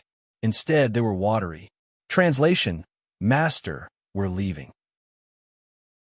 This was like a bolt of lightning that struck her instantly. She was unprepared and was shocked on the spot. Xiaohai, who was playing with its feathers on a nearby tree, almost fell from the tree when it heard this. It dug its ears, suspecting that it was hearing things. After a while, the moisture on her hands made her recover from the shock. "Did I hear wrongly? Did you say that you're leaving?" Xiao Fan, "Yes, master. We're leaving. We're here to say goodbye." Chu Qingyan murmured, "When are you leaving?" "Cold Wolf King, tonight." A happy family, reunited after thousands of miles. They should be running freely in the mountains and on the grasslands. She had no reason to force them to stay. "Okay, then you have to be careful. When you miss me, you can come back to see me often." "Oh no, wait until the war is over. Otherwise, it's too dangerous to be by my side." Chu Qingyan spoke incoherently, but her face kept smiling gently. Xiao Fan rubbed its head against her palm again. Then it took a few steps back and gazed deeply at her. After a while, it turned and ran toward the gate. 5 figures, like 5 white lights, disappeared in the blink of an eye. Chu Qingyan maintained her squatting position for a long while before slowly standing up. She turned and whispered to the person who had walked up behind her. "Big Ice Cube, Xiao Fan, they're gone." Her eyes were sparkling and translucent, as if the moonlight had shone into her eyes and formed a starry lake. Chapter 9:16. I heard it. Xiao Su's voice was gentle. He had witnessed everything in the corridor just now. However, he could not go forward to help her, because this was a separation she had to face. "I never thought that one day they would leave me, just like when we first met. I never thought that they would stay." Just now, in front of Little Annoyance and the others, she did not show a trace of reluctance, because she was afraid that it would be difficult for them. But in front of Big Ice, she could no longer hide her emotions. There are 8 hardships in life: birth, old age, illness, death, love, separation, resentment, longing, and unable to let go. Xiao Su looked at her calmly, with a comforting smile and pity in his voice. "This is what we will experience in life. Birth, old age, illness, and death. We have to face it with a normal heart. Don't hate, don't ask, don't force, and don't be sad in the face of separation. I believe that everything has its own destiny." Chu Qingyan listened, but she still felt sad in her heart. Growth is falling, healing, loss, pain, reluctance, strength, sadness, and then you will grow up. Actually, thinking about it, being lucky enough to meet and accompany them for a short time is enough to cherish and miss. They have their own lives. We have our own path to walk. We can't let them leave their snow mountains, their homes, and their friends for our own selfish reasons.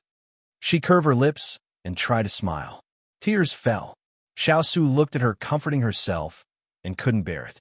He reached out and hugged her, sighing softly. "If you're sad, say it. I know that it is a happy thing for them to reunite and return to their homeland after a long separation. I want to bless them, but I can't bear to part with them."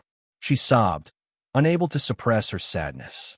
He raised his hand and stroked her head, his gaze gentle. "Ian, they belong to heaven and earth. Sooner or later, they will leave one day. You don't have to be too sad.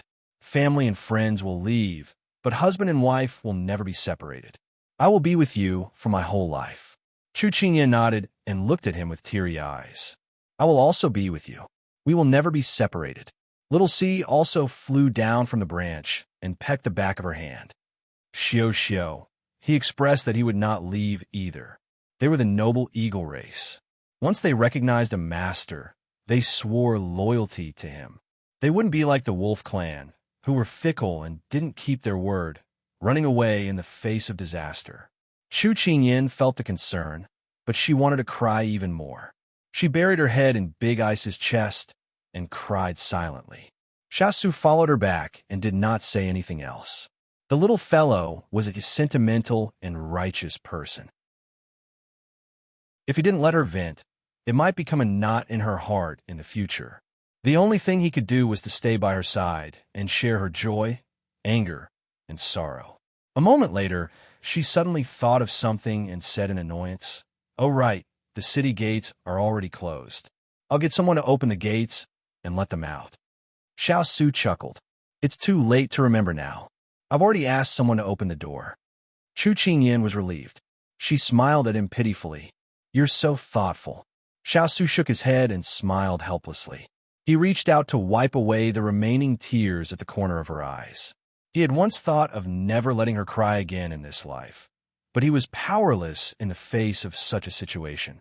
There were too many things in this world that he couldn't control. The only thing he could do was treat her better. At this moment, a familiar sound of running came from outside the courtyard. Chu Qingyan subconsciously looked at the person in front of her, as if seeking confirmation of something. Xiao was also a little surprised. He was facing the courtyard gate and saw a few white figures rushing in. The corners of his mouth curled up slightly. He put his hands on her shoulders and said with a smile, "Turn around and see who's back." She was turned around by Big Ice, but she was not as fast as the other party. They rushed up and pounced on her. When she saw clearly who it was, her eyes moistened again. A moment ago, they turned and left without looking back. The next moment, they appeared in front of her again. It was simply playing with her heart. "Didn't you leave with your parents?" Chu Qingyan asked with a trembling voice. After leaving Jiangning County, Little Annoyance reluctantly looked back in the direction they came from. "Aloof Wolf King, you don't have to worry. I left by Yutong and the others to accompany her and protect her safety." As the Wolf King spoke, he muttered, "What kind of names did you give to your 3 children? Why are they all food? They don't have any of the prestige of the Wolf clan's imperial family. Forget it. Seeing that you're my savior, I'll just call you that for the time being. Seeing that those few also seem to like such mediocre names, I'll just let them be. Little Annoyance, hubby, do you think Glutinous Rice Ball and the others can do it?" Aloof Wolf King. As the future king of the Wolf clan, they should experience hardships to wash away their impurities and accumulate experience to become outstanding Wolf clan leaders. Survival of the fittest is normal. However, the 3 of them have been taught very well by you and that girl. If they follow that girl, perhaps they will have a different fate. Little Annoyance, but Aloof Wolf King, you don't have to think too much. Children and grandchildren have their own blessings. That Miss Chu is a person of good fortune. It's their good fortune to be able to follow her. Moreover, I'm already preparing to step down from the throne and enjoy my old age. Now, I'm just waiting for them to finish their studies and come back to inherit. Little Annoyance, hubby is right." Little Annoyance looked back at the brightly lit town again, her gaze resolute. "Master, all good things must come to an end. I wish you a safe and smooth journey." On the mountain peak, 2 snow wolves were chasing each other. Under the full moon, they stopped and howled. Chapter 9:17. Xiao was actually able to break through this prince's carefully arranged trap. Not only that, but he also took the opportunity to break through Jiangning County. It seems that this prince really underestimated him.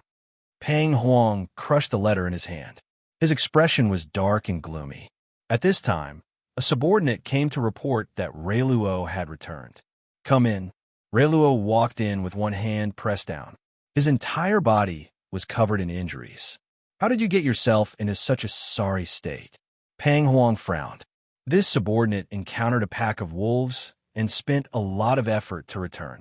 Rei Luo thought of the ferocious wolves on the road, and his hand unconsciously trembled. Pang Huang was surprised. A pack of wolves? Rei Luo said truthfully, "Time was tight today, so I didn't write it clearly in the letter. Our plan was foolproof, but a pack of wolves and eagles came out of nowhere and helped Xiao Su break through the encirclement. Our leader was killed in one shot. Originally, we were about to capture the people hiding in the city, but we were stopped by the wolves and eagles. Our people didn't have time to take care of them. Under the cooperation of Xiao Su and the people inside the city was breached and Lu Xiang was captured. Birds and beasts actually helped humans fight together. This is simply too unimaginable." Rei Luo still couldn't forget what he had seen and heard today. It was simply too shocking. Even if he said it himself, he found it hard to believe. When Rei Luo spoke, Pang Huang went from being shocked to calmness in the end. He waved his hand. "I've heard that Ao-ing used to send messages and hunt. A few decades ago, the ancestors also trained a group of wolf dogs to be the vanguard of war. This isn't surprising." Speaking of this, his voice suddenly turned cold. "Even if the other party had the help of animals, you shouldn't have lost so miserably.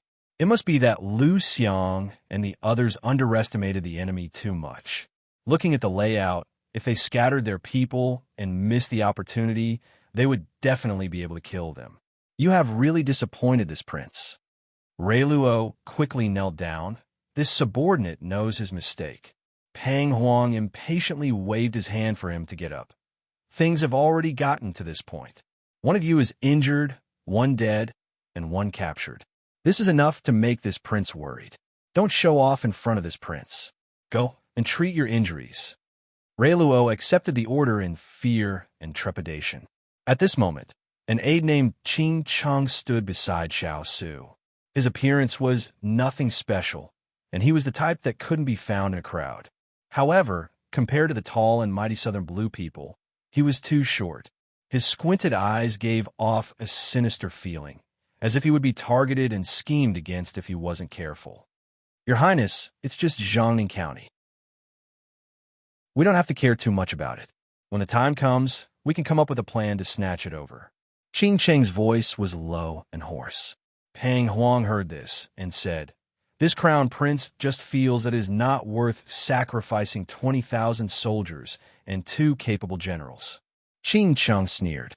"Your Highness, Lu Xiang and the others, as well as the soldiers under their command, were recruited by you from the second prince's side. Although they appear to be subservient on the surface, they have many tricks up their sleeves. Borrowing Xiao Su's hand to get rid of them is also pulling out a thorn in your side. You didn't lose anything, so there is no need to worry." Pang Huang smiled viciously. Qing Cheng had hit the nail on the head. The reason why he had sent Lu Xiang to defend the city and only gave them 20,000 soldiers was not only because his plan only required so many people, but also because he wanted to use this opportunity to weaken their manpower and give his second brother a warning. His second brother was currently under house arrest in his mansion. When he heard that his men had been completely annihilated, he would definitely suffer in silence, like a mute eating bitter herbs. This was the fate of those who offended him. Pang Huang snorted. "Mr. Qing Cheng, although it is good to get rid of a thorn, that thorn also brought out this prince's flesh and blood. It still hurts a bit. Do you have a way to give Xiao Su a big gift in return?"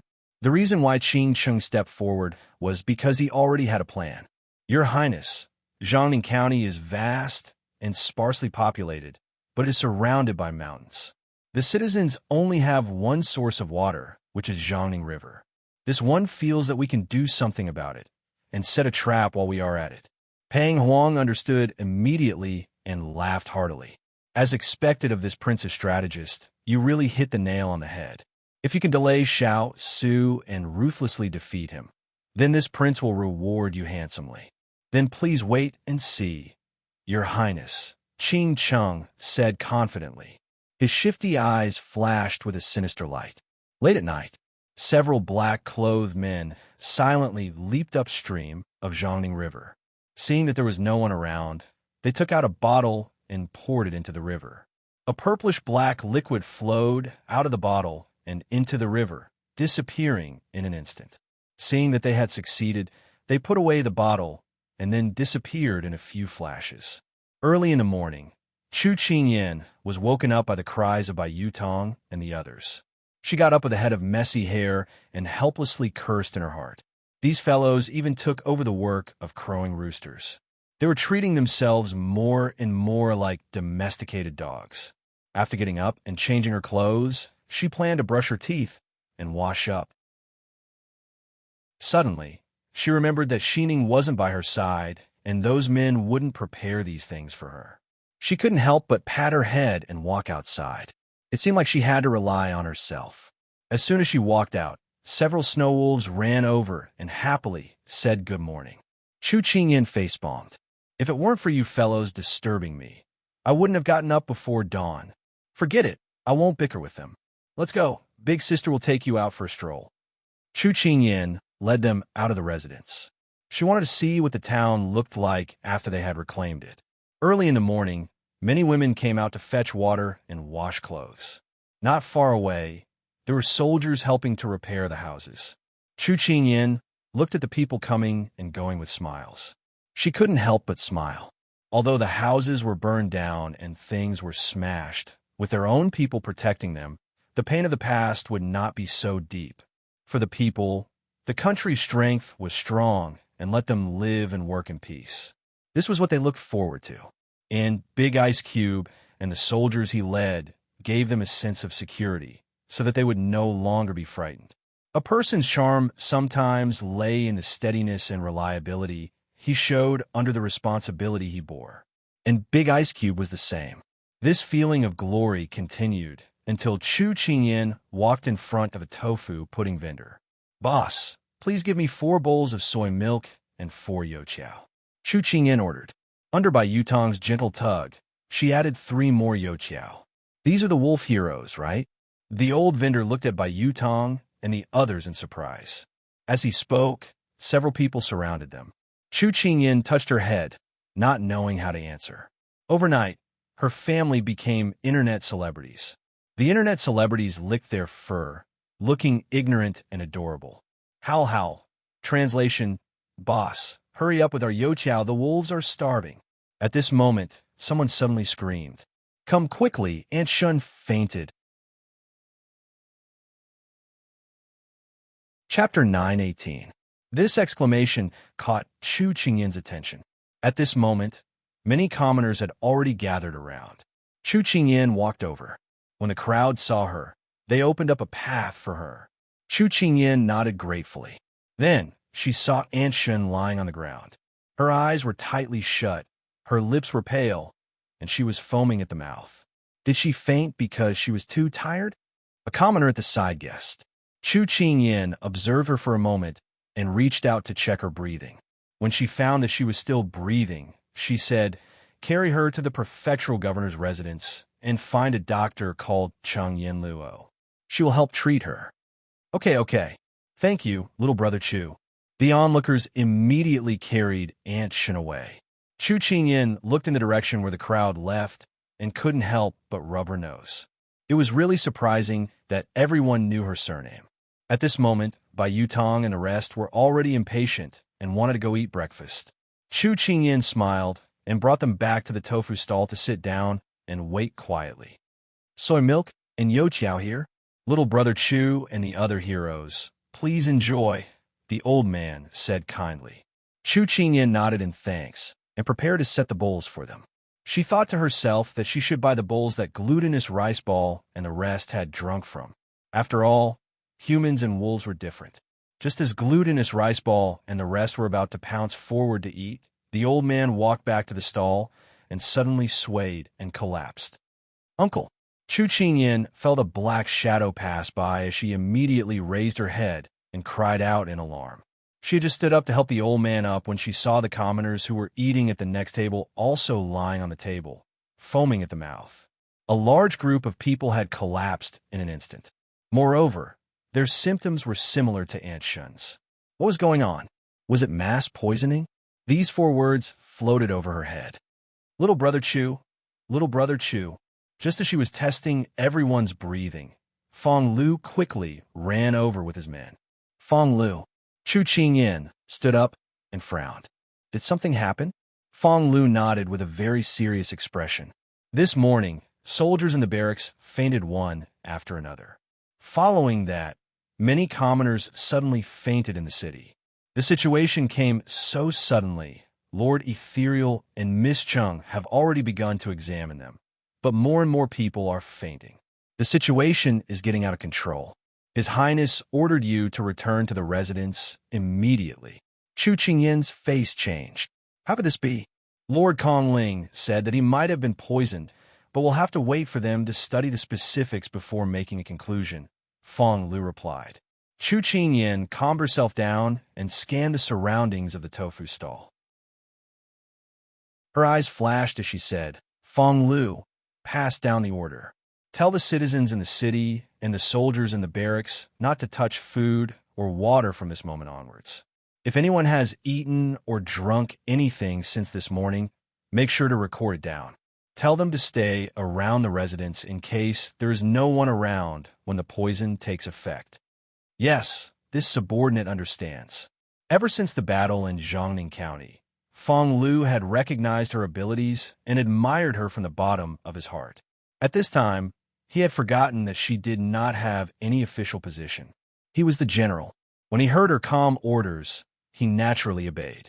You go first. I will return to the residence soon. Don't worry about me. Leave a few people behind to take the patients back to the residence. Chu Qingyan nodded to him. Yes.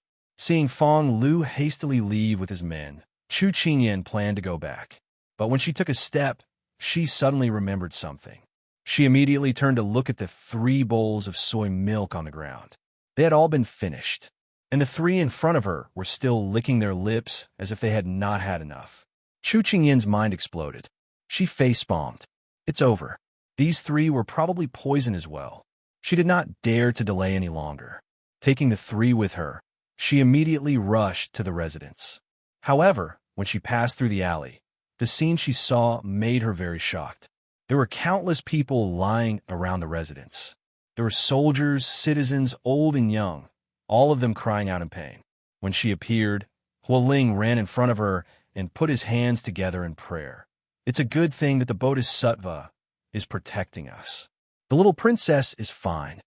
Then he said in an aggrieved voice, Little Grandin, where did you go? Master couldn't find you and almost had people tear down the residence. He was afraid that something would happen to you. She wanted to say that Fong Lu had sent a message, but she remembered that Fong Lu had already been sent out to do something.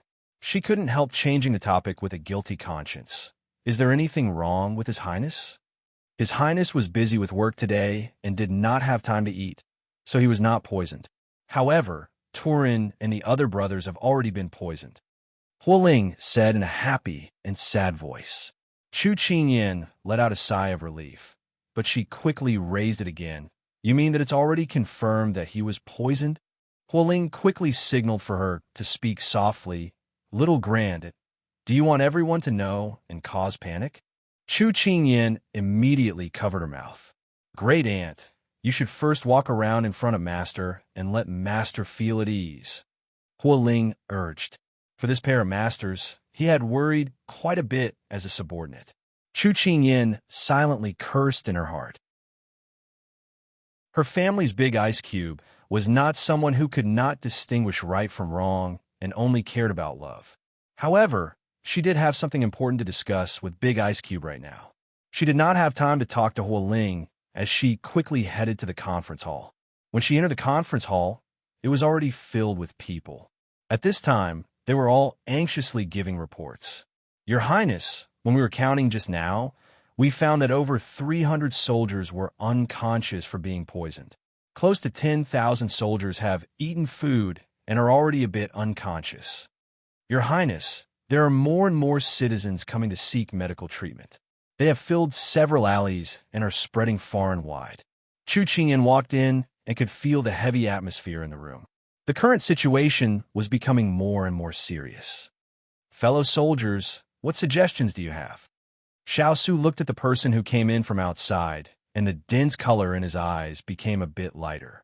Then he looked away and turned to look at the officers present. Your Highness, the most important thing right now is to find the source of this illness. Not eating or drinking right now is only treating the symptoms and not the root cause. If this continues, the citizens will either be poisoned or starve to death. The entire city will suffer. A soldier surnamed Li said in a pained voice. General Li is right. We can investigate what most people ate today and find the source of the poison. Then we can take precautions to prevent the remaining people from being poisoned. The commander of a battalion agreed. No, this general feels that there is someone planning to poison the people in the city on a large scale. The most important thing right now is to investigate the suspicious people in the city and catch the person who poisoned the people to obtain the antidote. A soldier on the other side refuted. Instantly, everyone was divided into two factions that refuted each other. Chu Qingyan felt her head hurt from all the noise. Do you think that this kind of noise in the market can solve the root cause of the problem? A spring like water flowed through the middle of the opposing side, bringing a cool breeze that washed away everyone's restlessness. But more than that, everyone felt a layer of cold sweat appear on their backs. Chapter 919. Only Xiao could silence everyone in an instant. He looked coldly at the crowd. In a time of crisis, all you care about is arguing. You really don't let down the battle robes you're wearing. Everyone couldn't help but lower their heads. This wasn't the time to pursue the matter. Xiao raised his eyebrows slightly, his gaze sharp and dignified. General Li, bring people to collect the food and water the soldiers ate and drank today. Bring it to Ethereal for inspection. Yes, General. General Li stepped forward and bowed. General Lin, bring people to search the entire town for suspicious people. If you find anything, bring it to the governor's residence immediately. Yes, General. General Lin also stepped forward to accept the order. Chu Qingyan nodded silently. Big Ice Cube first taught them a lesson, then arranged according to the views of both sides. At the same time, he calmed people down. This method of controlling people was very clever. General of the 1st Battalion, bring the soldiers who aren't poisoned and maintain order outside the residence. Have people take care of the poisoned civilians and do the work of calming the unpoisoned civilians to prevent a riot. Gene XN, go to the city tower now and strengthen the defense. Prevent people from using this opportunity to attack the city. Xiao gave a series of orders. Everyone held their breaths as they received the orders. No one dared to say anything, because these orders took into account the overall situation and considered all aspects. No one had any objections. Chu Qingyan's gaze turned from the people in the room to the person behind the table. She didn't know why, but she faintly felt that Big Ice Cube's voice was different from usual. But he was wearing a mask now, so she couldn't tell what was wrong. She thought to herself, was she thinking too much? After the meeting ended, the soldiers quickly walked out. Now, time was life. If they delayed any longer, there could be 1 or even 10 civilians poisoned. After everyone left and the air in the hall was clear, Chu Qingyan planned to walk in front of him. At this time, footsteps came from outside. Hua Ling held onto the door handle, panting as he said, "Young master by Yu Tong and the others are poisoned too." Although she had a premonition, Chu Qingyan's heart still trembled when she heard the news. I know. They drank the soy milk from the tofu stall this morning. She closed her eyes. If she had stopped them earlier, they might not have been poisoned. Don't worry. We will find a way to save them, Xiao said firmly. His words gave Chu Qingyan a boost of motivation. She nodded her head and recalled the reason why she had come to look for him. She immediately stepped forward and said, Big Ice Cube, I suspect that the Southern Blue people are behind this. I'm worried that they'll take this opportunity to attack the city. I've thought of that as well. Just now, I've already ordered Gao how to bring reinforcements. There are at least 15,000 people in the city right now. If the enemy attacks, it won't be a problem to hold them off for 3 to 5 days. Xiao's voice became heavy. He rarely fell into such a passive situation. This feeling was somewhat unfamiliar, but it gave him the excitement of meeting his match. If the Southern Blue people were behind this, then this battle would be even more intense and novel than before. Chu Qingyan nodded her head and continued. Big Ice Cube, I have a suggestion. Let's gather all the doctors in the city and set up a medical team. Their abilities may not be as good as Ethereal and Yinluo's, but at least when necessary, they can help take care of the civilians and soldiers and lessen their burden. Xiao Su agreed and let Hua Ling make the arrangements. After Hua Ling left, Chu Qingyan summoned someone to inquire. When she found out that Ethereal and the others had yet to discover what kind of poison it was, she couldn't help but feel anxious. At this moment, Xiao Su, who was sitting behind the table, swayed slightly. He pursed his lips into a thin line, as if he was restraining something. His brows were deeply furrowed. Chu Qingyan, who was pacing back and forth in the hall, worried about glutinous rice ball and the others, turned her head and saw his expression. She couldn't help but move closer and say in a gentle voice, Big Ice Cube, don't worry too much. Ethereal and Yinluo's medical skills are among the best in Sichuan. They will definitely find a solution as soon as possible. Xiao Su looked up and gave her a reassuring look. I know. She nodded, but felt that she couldn't do anything here. She said, Big Ice Cube, is there anything you need me to do now? Yes. What is it? Her eyes lit up with anticipation. Stay here and don't go anywhere. Xiao Su looked at her gently, but his tone was serious. No one could refute him. Chu Qingyan couldn't help but twitch the corner of her mouth. If it was any other day, she would definitely think that the Big Ice Cube was saying words of love that he didn't even realize. But at this moment, in such an anxious atmosphere, she couldn't wrap her head around it. Was this what he needed her for? But under his serious expression, she couldn't say anything to refute him. All right, if you want me to accompany you, I'll accompany you. She shrugged and moved a chair to sit beside him. When she got closer, she saw that there was a half-written memorial on his table. He must have put down his pen temporarily when he heard the news of the people being poisoned when he was writing. She was about to ask what was written on the memorial when someone came in to report. Soon, people came in and out of the room. For a long time, she didn't find a chance to talk to him. In the end, she just sat quietly beside him and accompanied him. At this moment, two figures appeared outside the door, Ethereal and Cheng Yanluo. Why are you here together? Is there progress? Chu Qingyan immediately stood up from her chair. Even Xiao Su looked at them. Yes, let us have a sip of water first. Cheng Yanluo called out to them the moment she stepped in. But on second thought, she put down her hand in embarrassment. Forget it, I don't want to die before achieving success. Tui, what's with the talk about dying? The atmosphere was lightened by her words. Chu Qingyan spread her hands. Right now, no one dares to eat or drink anything. Just bear with it for a while. Speaking of drinking water, I'm angry. The person who poisoned us is too vicious. They actually poisoned the Jiangning River. This river is the source of water for the people of Jiangning County. They can't live without it. But they threw the poison into the river, causing the flow of the water to slow down. As a result, everyone who used the water today was poisoned. Cheng Yanluo started to rant as a doctor who couldn't stand the sight of poisoners. Calm down first. Otherwise, you'll die of thirst before the poison is cured. Chu Qingyan saw her expression and had an idea. She was in the mood to joke with her. Cheng Yanluo immediately stopped talking, but she still looked at Chu Qingyan with an aggrieved expression. Ethereal, do you know what kind of poison the people were poisoned with?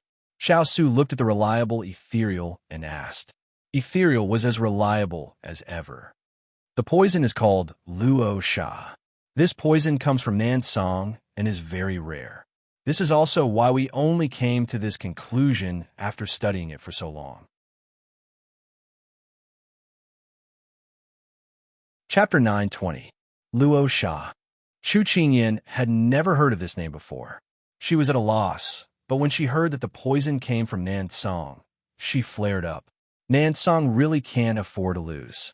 It's just a city that was taken back, and they want to poison us to death. How narrow-minded. On the battlefield, there's nothing you won't do. You can be a gentleman and then a villain. You have a lot to learn in the future, Xiao Su said slowly. She took a deep breath. The battlefield was really cruel. It couldn't be measured by the way she had always believed. Ethereal, please continue. She nodded at Ethereal. Luo Sha's poison is a slow-acting poison. It will wait for the poison to enter the 5 viscera and 6 bowels before it will kill. Generally, it will take 2 to 3 days. Although it won't take a person's life very quickly, the poison is extremely tyrannical. If you don't use the right medicine, the poison will spread faster, Kong Ling continued. Are the people outside foaming at the mouth a sign of the poison? Chu Qingyan couldn't help but ask. Cheng Yen Luo shook her head. No, they're just symptoms. I've diagnosed them and found that they were poisoned last night and this morning. However, if we don't find the antidote in 2 days, they won't be able to escape the fate of the poison. 2 days was actually very short. Moreover, to brew the antidote for tens of thousands of people, it wasn't just a matter of manpower, but also of material resources. The atmosphere quickly became tense again. Do you have a way to cure the poison? Xiao Su's tone was unusually serious. We found a way to cure the poison. Although Luo Sha's poison is very strong, the antidote herb is very common. It's a kind of herb called cattail. Cattail grows in damp places, and they reproduce very quickly. Basically, if you can find one, you can find a large patch of them. Ethereal's tone was much lighter as he continued. Before coming here, I've consulted with a local doctor. Because it has little medicinal value, very few people would collect it and store it in the pharmacies. However, they provided us with a piece of information. In the depths of the forest 5 miles away, there's a wild cattail. As soon as he said this, Chu Qingyan couldn't help but smile. It's good that there's a place to look. Big ice cube. Let's send someone to look for that herb. She thought that it would be like the poison in the ice cube, where she would need to search for those exotic flowers and herbs. She couldn't help but heave a sigh of relief. Xiao Su's brows relaxed. He said to the ethereal duo, Today, this prince will send someone to escort you to pick the herbs. Go and come back quickly. It was rare that the two of them didn't see eye to eye with each other. They nodded in agreement and then went to prepare. With the antidote, Chu Qingyan's worries were swept away. Just as she was about to volunteer to escort the ethereal duo, she suddenly heard Big Ice Cube say, Ian, close the door. Chu Qingyan followed his instructions and closed the door. However, when the noise outside was shut out, she realized why the Big Ice Cube suddenly asked her to close the door. When she turned around to ask, she saw a scarlet stream of blood flowing down from the corner of his mouth. She was immediately stunned. Big Ice Cube, what's wrong? Her voice was so flustered and helpless that she didn't know what she was saying. Don't panic, I'm fine. Xiao Su knew that he had scared her. He wanted to comfort her, but the blood in his mouth didn't seem to stop. He frowned slightly, very dissatisfied with the situation. At this time, Chu Qingyan didn't know how she walked in front of him. She reached out to wipe the corner of his mouth. When she came back to her senses, her hand was already stained with blood. Her fingers trembled and the blood instantly turned cold. What's going on? She just remembered to pick up a handkerchief to help him stop the bleeding, but everything was useless. Xiao Su pressed her hand down. He didn't want her to waste her efforts. He knew his own body best. I think I might have been poisoned. As soon as he said this, he couldn't help but cough. What kind of poison is so serious? Is it Luo Sha? But Luo Sha's symptoms. She was already flustered and couldn't speak coherently.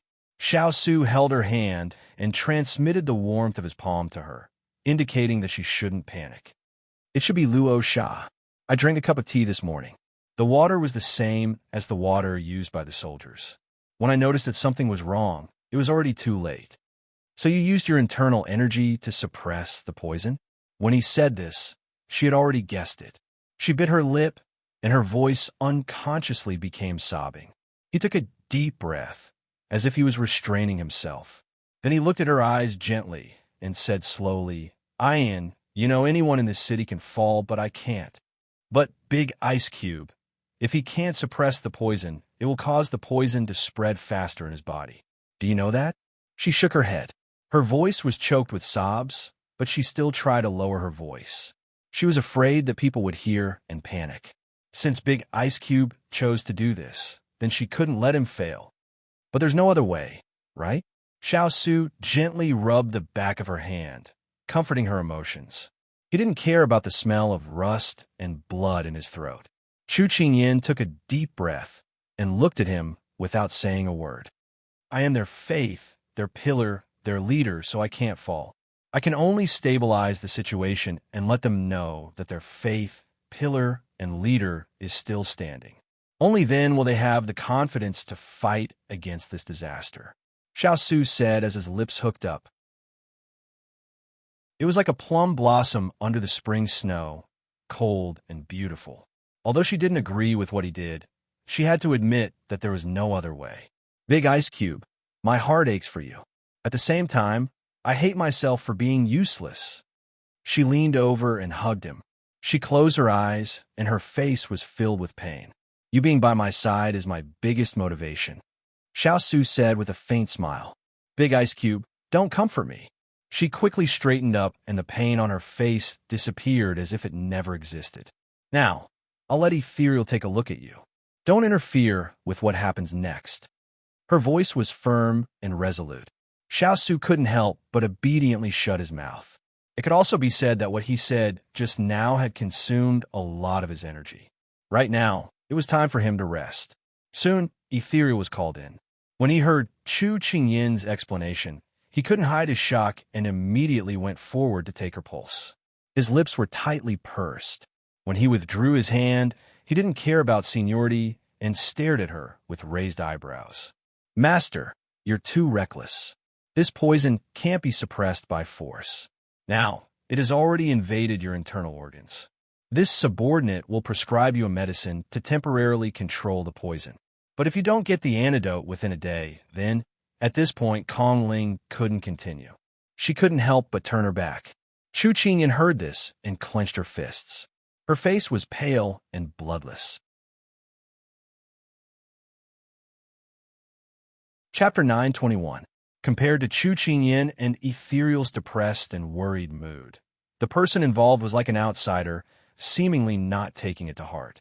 Although his voice was a little weak, it was still as indifferent and calm as usual. Ethereal, get someone to boil the medicine. Don't let this leak out. Yes, master. Ethereal did not dare to delay this illness and immediately left. When only the two of them were left in the room, Chu Qingyan walked forward and helped him wipe the bloodstains on his body. Her expression was so calm that it was as if nothing had happened. Seeing her sudden silence, Xiao Su lowered his eyes and said in a low voice, Ian, have you heard of the saying, good people don't last long, but scourges live for 1,000 years? I'm not good enough, and my hands are stained with the blood of countless people. I'm not a good person, so I won't allow you to say that. You're not a scourge. You'll definitely live to 100 years old. Hearing that, Chu Qingyan immediately reached out and covered his lips with her fingers. She shook her head, her eyes misty, and still stubbornly refused to let him continue speaking. He had only wanted to comfort her, but he had made her face full of tears. Xiao Su felt that he was really not suited to coaxing people. After that, he did not say anything, but only held her hand and patted it lightly. Outside the window, the breeze brushed the willows, the leaves rustled, and butterflies fluttered in the forest. The sunlight and white clouds made it seem like a peaceful time. However, the two people in the room, a handsome man and a beautiful woman who should have been the envy of others, held hands and looked at each other in a warm and romantic scene. Their eyes were heavy. After calming herself down, Chu Qingyan squatted in front of him and lifted her head to look at him. Although her voice was still slightly hoarse, it was much better than before. Just listen to her speak. Big Ice Cube, sometimes I feel that the heavens are very unfair to us. It always likes to arrange an especially difficult path for people to walk, but it doesn't ask if they're willing to walk on it. At first, I complained that it lacked love and didn't want to see others live well. But later on, I understood that everything in life has its own meaning.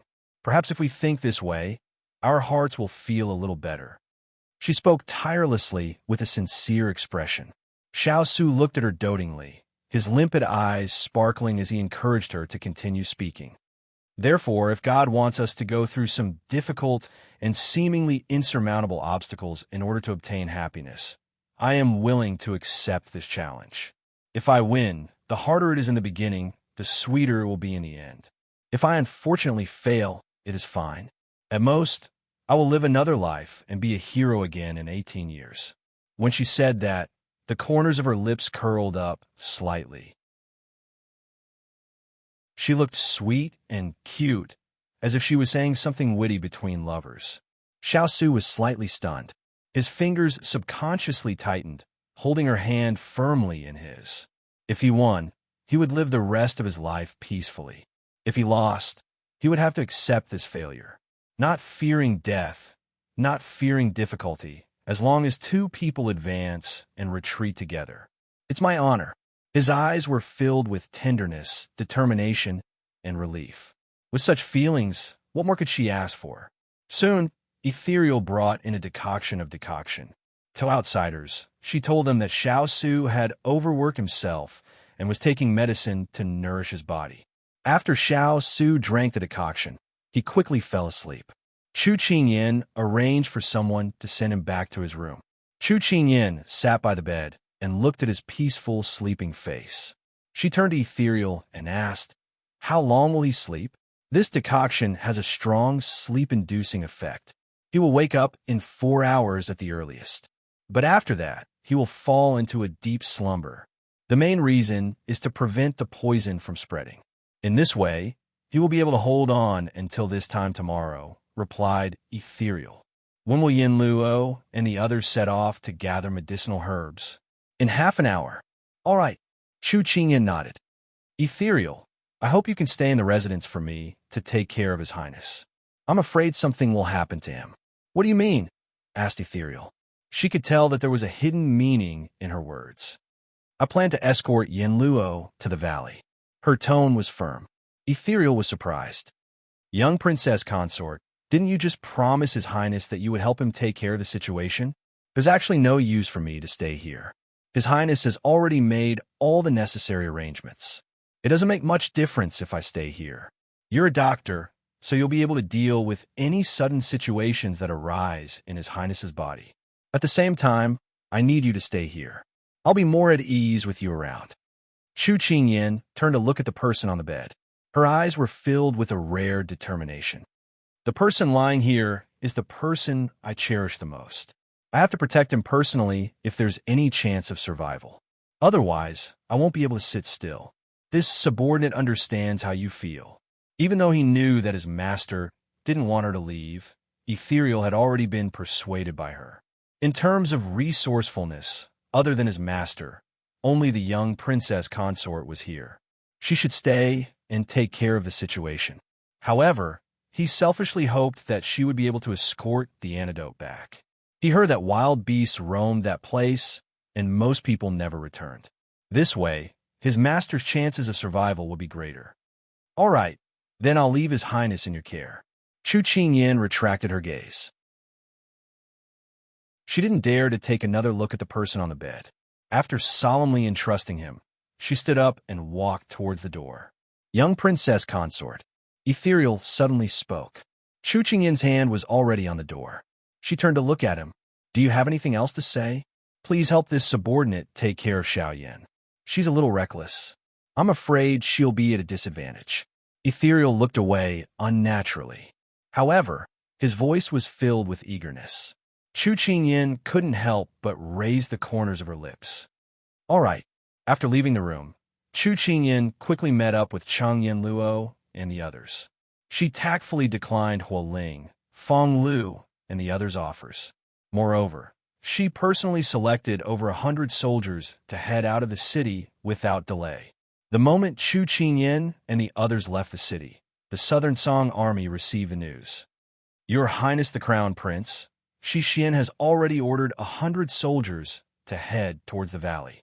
If there are no accidents, they will be able to reach the inescapable net we have set up tonight." A soldier entered the door and reported to the person sitting on the throne. Pang Huang revealed a smile when he heard this. "Very good. Your mission is to delay those people. After 2 days, Jiangning County will become a ghost town. When that time comes, this crown prince will be able to take it down effortlessly. Your Highness the Crown Prince is right. Many people don't know that those who die from the Luo Sha poison will have their bodies corroded by the poison. Anyone who touches them will also be poisoned. We'll win without a fight. Qing Cheng also smiled, but his smile made everyone's hair stand on end. Mr. Qing Cheng, your idea is very good. After we take down Jiangning County, this crown prince will reward you handsomely. Pang Huang was in a very good mood. Many thanks, Your Highness the Crown Prince. Qing Cheng bowed his head in thanks. Pang Huang casually asked, "Who's the one leading the soldiers to gather the herbs?" It said that it's a youth named Chu Yin. The soldier thought carefully before replying. Chapter 922. Chu Yin. Pang Huang immediately sat up straight. It seemed like he hadn't heard this name in a long time. Now that he heard someone say it, an indescribable feeling flowed through his heart. Yes, Your Highness the Crown Prince. She's leading around 100 soldiers to the valley. I heard that she's very eloquent and intelligent. The soldier didn't notice the change in his Crown Prince's tone and continued to report. Not only was she eloquent, but she was also fickle. He was even more aware of her cleverness. But he didn't expect her to lead the troops alone. Your Highness the Crown Prince, I heard that this person was the main reason our army lost Jiangning County. She can't be left alive to avoid future trouble. Qing Cheng immediately suggested. Anyone who could affect the overall situation had to be eliminated. After saying this, Qing Cheng thought he would receive the Crown Prince's praise as usual, but he didn't expect the Crown Prince's cold gaze to fall on him. Qing Cheng shivered, but he didn't know what he said wrong. Could it be that His Highness had other plans? Pang Huang withdrew the pressure he had just released. He stood up and said to everyone in the room, "This Crown Prince will take over the mission of surrounding the Sichuan soldiers. It's been a while since I've stretched my muscles, so this Crown Prince's hands are itching." He stood ramrod straight and smiled like a spring breeze, as if he was nothing more than a noble young master who was suddenly in the mood to go on a spring hunt. The people present didn't know why their master had suddenly changed his mind, but they were already used to this temperamental master, so they all bowed their heads and obeyed. "Chu Yin, do you still remember how you humiliated me half a year ago? This time, I'm going to get back at you with interest." The corners of his lips curled up, but it was hard to tell if it was a happy or sinister smile. At this time, Chu Qingyan sat on the back of a horse and couldn't help sneezing. Cheng Yin Luo turned to look at her. "Did you catch a cold?" "No, it's probably some dark person secretly cursing me behind my back." Chu Qingyan waved her hand indifferently and focused on the road in front of her. Cheng Yin Luo chuckled. "You can still crack jokes at a time like this. I thought you had already fallen into a state of panic and couldn't extricate yourself." Chu Qingyan knew what she meant. She laughed self-deprecatingly. In this world, there are many things that happen so suddenly that people are helpless. But what can we do? You have to live your life, as usual. You have to work hard to find the antidote. The antidote won't fall just because you complain or feel sorry for yourself. It was just like if you were bitten by a dog, you couldn't bite back. If the heavens don't treat us well, we'll go and complain to the heavens. I'm not afraid of being struck by lightning, but I don't want to waste time on this. Hearing these helpless words, Cheng Yin Luo sympathized with the young couple. The hardships they had gone through could be written into a storybook. "You're right. We have to live positively. We won't give up until the last moment. You don't have to worry. As long as we find the herbs, we'll immediately bring them back and boil them for everyone to drink. The poison will be cured, and the crisis will naturally be resolved." Cheng Yin Luo's usual sharp tongue was gone. She had transformed into a kind elder sister, sincerely cheering for her. At this moment, a neighing sound came from behind the horse. "Whoosh whoosh. Listen, even Xiao is cheering for you." Cheng Yin Luo couldn't help but laugh. Chu Qingyan laughed as well. Because Xuehua Cake and the other two had been poisoned, Xiao was by her side. It had been lazy recently and was unwilling to spread its wings to fly, so it rode with her on the same horse. At first, the horse was very afraid of Xiao. It took a long time before it could barely ignore the fierce alien on its back. Little brother Chu, there are two paths ahead. The one on the left is relatively easier to travel, but we'll have to go around a mountain on the way. It'll take more time to reach our destination. The one on the right will save us some time, but I heard that mountain snakes and wild beasts often appear on this path. It's very dangerous and difficult to travel. The man who led the way pointed at the two paths in front of them and explained. Then which path should we take? Cheng Yinluo looked at the person beside her. Chu Qingyan made a prompt decision. There's no need to choose this path. We'll take the one on the right. To her, time was of the essence. What? You're taking such a risk?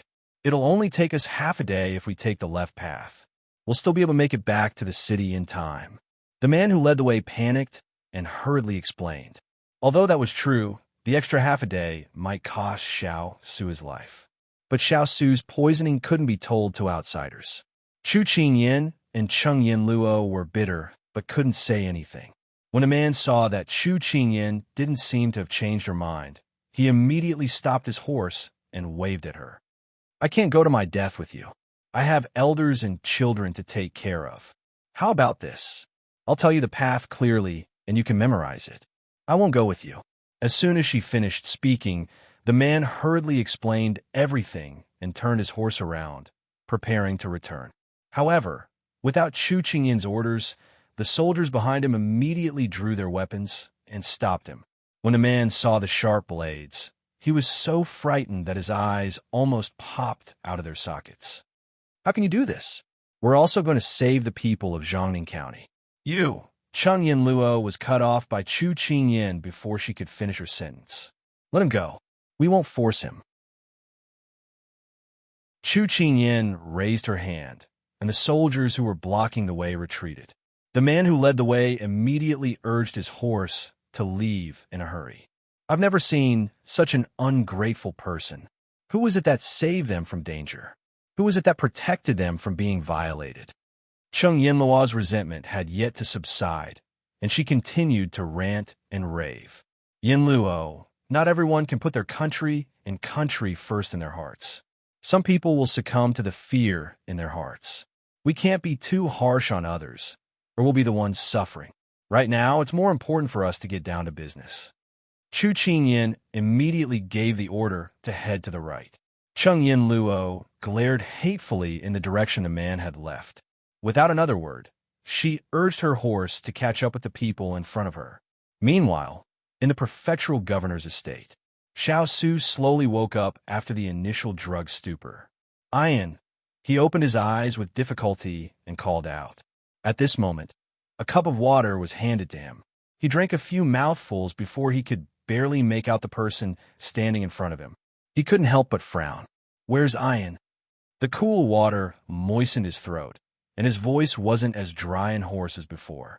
Ethereal lowered her eyes and muttered softly, Young master, she went to the valley with Yinluo to gather herbs. Xiao Su closed his eyes and sighed softly. In fact, he already knew the answer when he saw that the person in the room was ethereal and not the little fellow.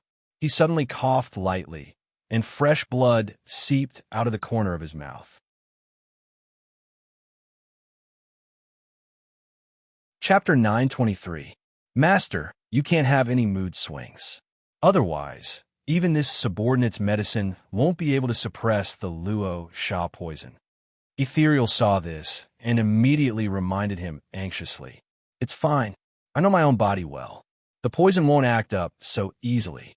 Xiao Su closed his eyes to stabilize his emotions before slowly opening them again. How long have they been gone? He asked faintly. Seeing that his master's mood was fine, Ethereal sighed in relief, but he didn't dare to let his guard down.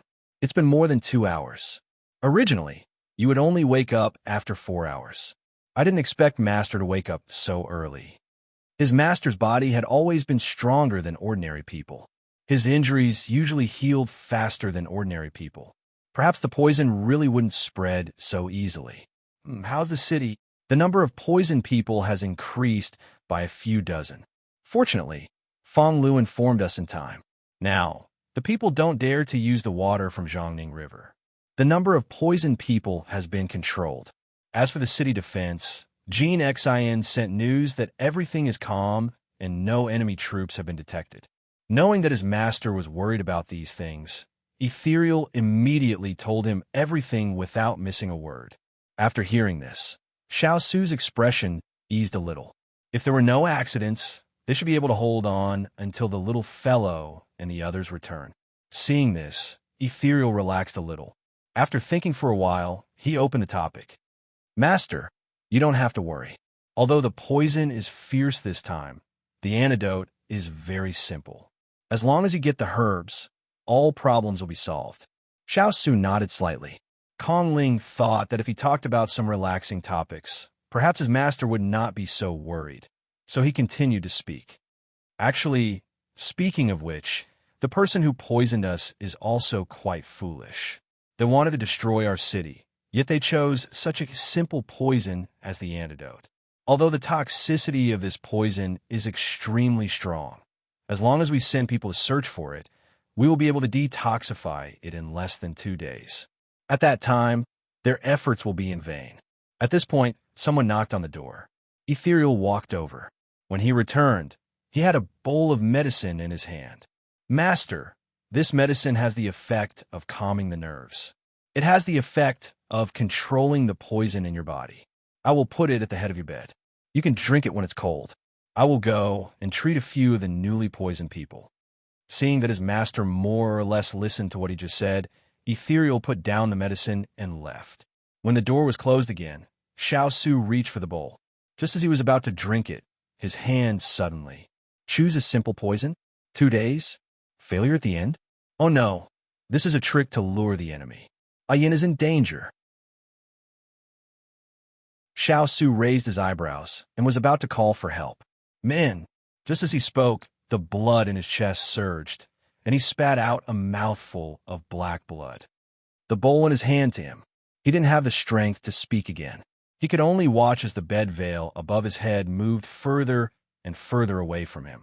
Then, he fell into the bedding. He wanted to raise his arm, but all his senses were instantly taken away. Darkness enveloped him, and even the last bit of whiteness in his eyes disappeared. The corners of his mouth curled into a bitter smile. Was it too late? Ayin, Chu Qingyin, who was walking among the jagged rocks, suddenly turned around. Her heart was thumping, and she suddenly felt uneasy. What's wrong? Cheng Yinluo raised her eyebrows and asked when she saw her suddenly stop. I think I heard someone call me just now. Chu Qingyin pursed her lips. I was right beside you. Why didn't I hear it? Are you having too much on your mind that you're hallucinating? Cheng Yinluo looked around and gave her a helpless look. Chu Qingyin shook her head. Her calm smile returned to her face. Maybe it's as you said. You could prescribe me some medicine later. Cheng Yinluo agreed readily. All right, it's almost night. Let's quickly pass through this mountain. Chu Qingyin instructed the soldiers behind her. Wild beasts roamed at night. At the same time, it was very cold in the mountains. It was very unfavorable for light riders like them who didn't prepare anything to keep out the cold. Chu Qingyin ordered everyone to light up torches. Although this would make them a bigger target, most animals were afraid of fire. What's more, there were so many of them on this trip. If they had not encountered a group of beasts, they would not have been attacked. However, she wasn't worried about the ferocity of the wild beasts. She was worried that their appearance would delay their journey. It was a very difficult journey for them. They were on tenterhooks the entire night. Fortunately, the god of luck was on their side. Apart from a few small rabbits, they passed through safely. When the first rays of the morning sun appeared, they walked out of the forest and headed toward another mountain. Their clothes were soaked with dew and stuck to their bodies. It was bone-chilling. Chu Qingyin pursed her lips. She didn't show her discomfort. She seriously identified the direction. Didn't that person say that after passing through this mountain, we'll reach a junction and turn left? After that, we'll go up the mountain and walk for another hour to see the valley? We've been circling around for almost 2 hours. Why haven't we even seen the shadow of the valley? Cheng Yinluo dismounted and plucked grass. She looked very impatient. At this time, the sun had risen. The sunlight was a little glaring. Chu Qingyin put her hand on her forehead and looked around. There shouldn't be a problem with the location. Maybe we haven't found the right direction to go to the valley. This place was full of tall trees and overgrown with weeds. There were few traces of humans. If they weren't careful, they could get lost here. Little brother Chu, we've found the valley. It's just behind the back of the mountain. A soldier ran over, looking very happy. Chu Qingyan and Cheng Yinluo looked at each other and smiled. She immediately ordered, "Leave 10 men to watch the horses.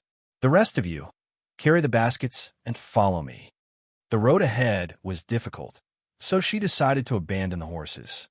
Yes, at this time, it was like they had passed through the endless darkness and finally saw the dawn. Everyone was in high spirits and didn't look tired at all. When Chu Qingyan's group entered the valley, the people standing at the top of the mountain looked down and saw everything. "Your Highness, in another moment, they will enter our encirclement. Should we have the soldiers make a move?" The leading general asked. Pang Huang raised his hand to stop him. "No, don't act rashly. This prince will deal with this old friend later." "Yes." Pang Huang crossed his hands behind his back, and his eyes fell onto the red-clothed youth leading the group. "Chu Qingyan, when you see this prince later, will you be very surprised? Catching people off guard, this is what you taught me in the past. Now I'm just returning it to you." His lips curled into a meaningful smile. Chapter 924. When the wind blew, the dew rolled on the branches and leaves. Soon, it evaporated under the sun. By the time Chu Qingyan led her men into the valley, the moisture on her body had already dried off. However, the warmth from her body could not reach her heart. She held the portrait of the cattail in her hand and carefully observed it. She would rather kill the wrong person than let the wrong person go. Hundreds of people spread out and surrounded the entire valley, searching in full swing. "Did you find it?" "No," someone asked from afar. Such a conversation could be heard from time to time. As the sun moved, Chu Qingyan's forehead was covered in sweat. She subconsciously clenched her fists even tighter. The image of the cattail was deeply imprinted in her mind. She didn't even have time to take a sip of water as she immersed herself in the search. The valley was so big that she wished she had Sun Wukong's fiery golden eyes to see everything. However, she was also afraid that the cattail was nowhere to be found. "Take a break. You've been in a tense state since yesterday. If you continue like this, you won't be able to save anyone but yourself." Cheng Yinluo couldn't stand it anymore. She took the water bottle from her waist and threw it at her, forcing her to drink it. Chu Qingyan took a big gulp, and she felt her mind clear up. At this moment, Cheng Yinluo began to guide her patiently. "Actually, you don't have to worry. As long as we can find a stalk of cattail, we can find a large patch. They're like dandelions. Wherever the seeds fall, they'll take root and sprout. They have a strong vitality and reproductive ability, so they grow in clusters." Chu Qingyan nodded in agreement. At this moment, she needed to be convinced to calm down. Otherwise, she would have driven herself crazy before she found the cattail. "All right, rest for 15 minutes before we continue the search. You have to believe in yourself and in us." Cheng Yinluo patted her shoulder and pushed her to a shady spot. She wanted to express that she was fine and that she could continue, but Cheng Yinluo was adamant. She could only agree and rest obediently. After some time, a soldier suddenly exclaimed, "I found it. I found a cattail." As soon as he said that, Chu Qingyan and Cheng Yinluo looked at each other in surprise and joy and immediately ran over. Cheng Yinluo took the green, fan-shaped blade of grass from the soldier's hand. With just one look, she concluded happily, "This is cattail grass. Not only this one, but the whole area in front of us is full of them." Cheng Yinluo's affirmation put Chu Qingyan's heart at ease. She took the dandelion hair as if she was holding a fragile gem. Her eyes sparkled, and she was speechless for a moment. This is called wearing out iron shoes in a fruitless search, only to find it by chance. Cheng Yinluo sighed and patted her shoulder. Her tone was full of joy as she looked at the vast expanse of green in front of her. Chu Qingyan nodded heavily. She didn't have time to reply and waved her hand to order, "Everyone, hurry up and pick these cattail grass. We don't have much time left." Yes, at the bottom of the valley, The crowd responded with joy and excitement. Chu Qingyan didn't stay idle either. She squatted down and pulled out the cattail grass and placed it in the basket behind her. At the bottom of the valley, there was a jubilant scene of harvesting. At the top of the valley, there was a large number of soldiers solemnly watching the peaceful scene below. Your Highness the Crown Prince, they're already within our encirclement. Shouldn't we make a move? The commander at the side asked cautiously. Ever since the Sichuan soldiers appeared in the valley, His Highness the Crown Prince had been smiling ambiguously. His expression was unfathomable. After waiting for so long, the Crown Prince didn't say anything. He couldn't help but muster up the courage to ask. Pang Huang's gaze was locked on the people below. He said indifferently, "Wait a little longer. What's the Crown Prince's intention?" The commander was puzzled. If it were any other day, Pang Huang wouldn't be willing to answer his subordinate's occasional question. But at this moment, with the warm sun and gentle breeze, he was in the mood to talk. Do you think there's anything more interesting than personally crushing a person's hope?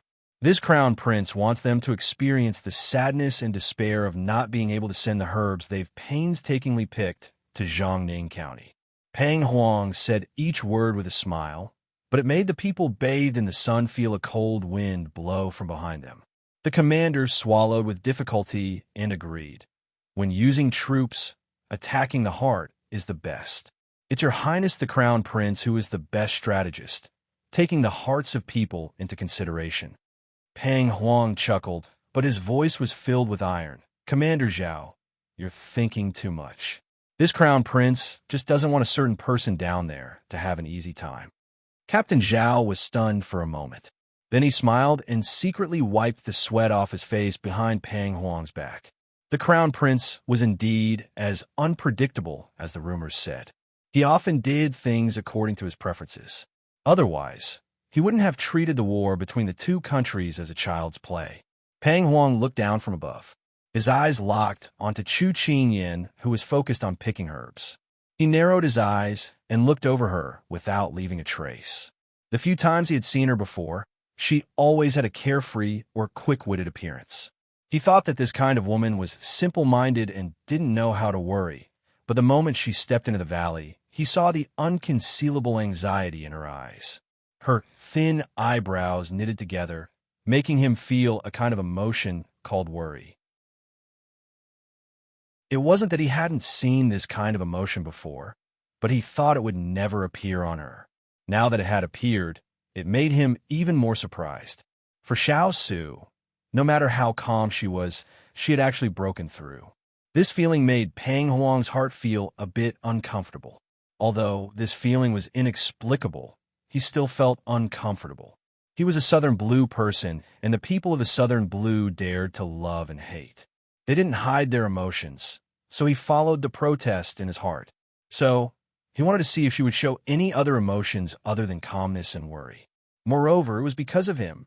So, he was looking forward to seeing what kind of expression she would have when she finished picking and saw the layers of people surrounding her. Chu Qingyan quickly picked a basket of herbs and tightened the straps on her back. The people around her had also finished picking. She let out a long sigh of relief.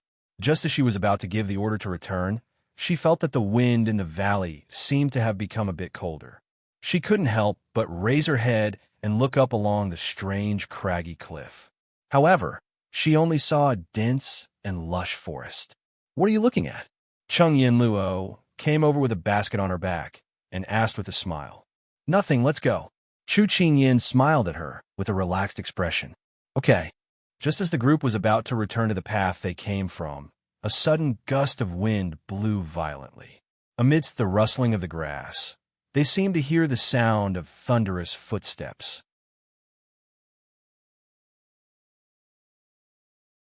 Chapter 925. The mountain wind whistled, making it hard to tell whether it was the sound of blades clashing or the sound of blades clashing. However, humans were born with a natural sense of danger. Over 100 soldiers lit up their weapons and faced their surroundings. They retreated step by step, gathering together. "Since you're here, don't hide anymore. Reveal your identity openly." The moment she heard the voice, Chu Qingyan's heart skipped a beat. However, she quickly calmed down. She raised her voice. Her voice was crisp and clear, accompanied by the whistling of the mountain wind. It had an independent and clear beauty to it. Intentionally or unintentionally, her voice was lowered and her aura was released. Sometimes, gaining the upper hand by show of strength could stabilize one's position. It would prevent them from losing their footing when they were outnumbered and lacking confidence. As Chu Qingyin's voice fell, the sound of metal rings clanging against each other could be heard. Following that, layers and layers of soldiers appeared around the valley like bamboo shoots after a rain. They held long spears in their hands, and their auras were imposing. They looked at them with excited and bloodthirsty expressions. In an instant, a heavy darkness surrounded the group. Sweeping her eyes over their familiar military uniforms, Chu Qinyin softly called out, "Nan Tsang." In this situation, it seems a bit strange to say long time no see.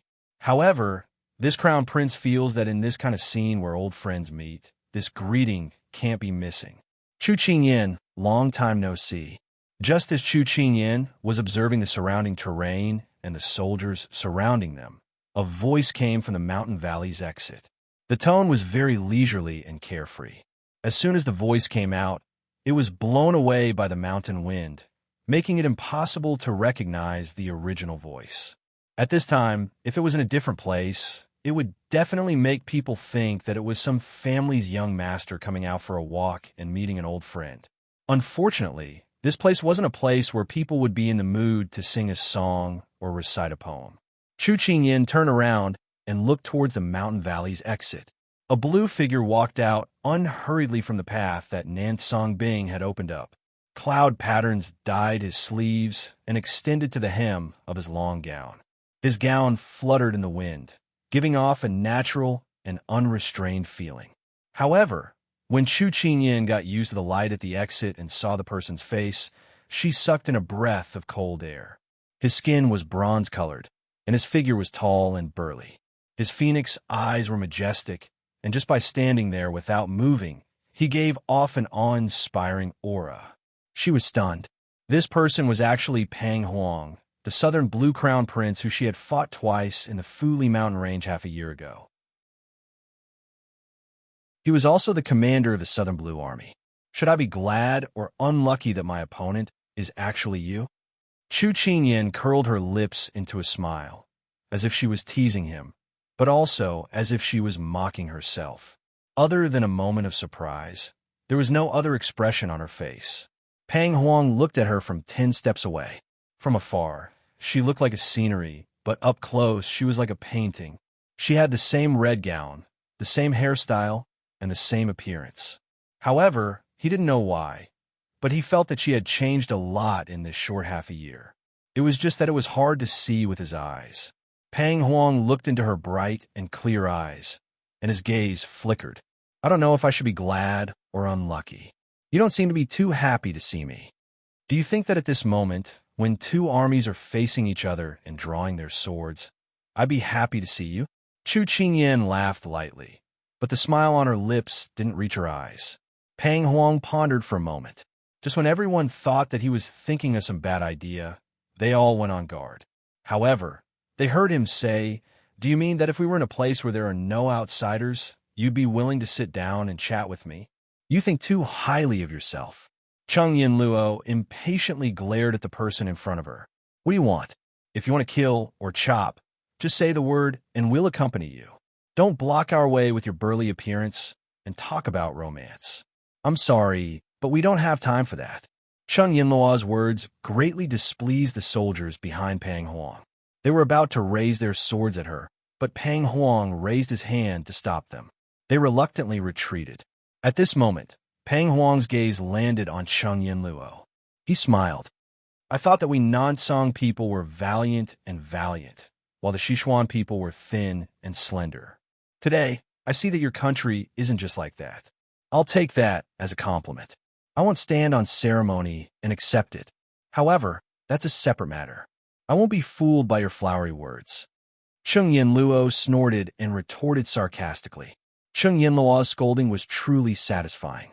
However, Chu Qinyin quickly retracted her smile and said with a cold gaze, "Prince of Nansong, let's not beat around the bush. Were you the one who poisoned Jiangning County?" "That's right," Pang Huang readily agreed. "Although the poison you used is extremely potent, the antidote is quite common. In fact, your goal isn't just to obtain Jiangning County. Am I right?" Chu Qingyin's tone was as calm as ever. Pang Huang nodded and said without hesitation, "That's right. Not only do I want Jiangning County, but I also want Xiao Su's life." Chu Qingyin's gaze hardened. "So, the poison is potent, but the herbs aren't rare. You wanted to set up a formation in the valley to lure us in? You're half right. This formation was actually set up for Xiao Su." Pang Huang shook his head and said regretfully, "Unfortunately, the person who came wasn't him but you.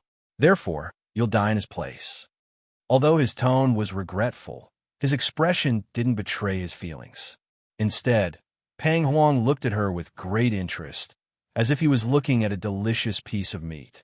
Chu Qingyin felt a chill run down her spine at her own thoughts. However, according to Pang Huang's plan, even if the big ice cube didn't come, he would still die in Jiangning County before he could wait for the antidote. It was as if they were already prey on the chopping block and didn't need to waste any effort to resist this lousy scheme. Pang Huang was extremely cooperative and spoke tirelessly.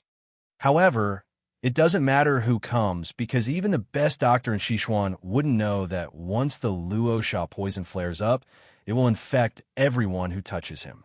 When that happens, 1 will spread to 10, 10 will spread to 100. Not only Xiao Su, but the entire Jiangning County will be hard-pressed to escape." When Pang Huang said this, he glanced over Chu Qingyin, Chengyin Luo, and the others' expressions of shock and disbelief. The corners of his mouth curled up as he continued to speak faintly. "After 3 or 4 days, we won't even need to send out an army to easily take back Jiangning County. At that time, without Xiao Su as the final barrier, the entire Sichuan will be as easy as pie. Sooner or later, all of Sichuan will be swallowed up by my southern blue." "Pang Huang, do you think the enemy's words can be trusted on the battlefield?" Regardless of whether it was true or false, Chu Qingyin clenched her fists and did her best to appear as calm as possible. This was because her current behavior would directly affect the hearts of the 100 soldiers present. "Believe it or not, I don't like to force people to do things." Pang Huang smiled indifferently. Chu Qingyin pursed her lips even tighter. "You're tuning in to the Romance Rendezvous YouTube channel. We're so grateful for your support, and don't forget to subscribe to join us on this incredible journey through captivating stories. Your generosity through donations truly makes a world of difference, as it's the primary source of revenue that allows me to expand and enhance this channel for you. Thank you from the bottom of my heart for being a part of this adventure.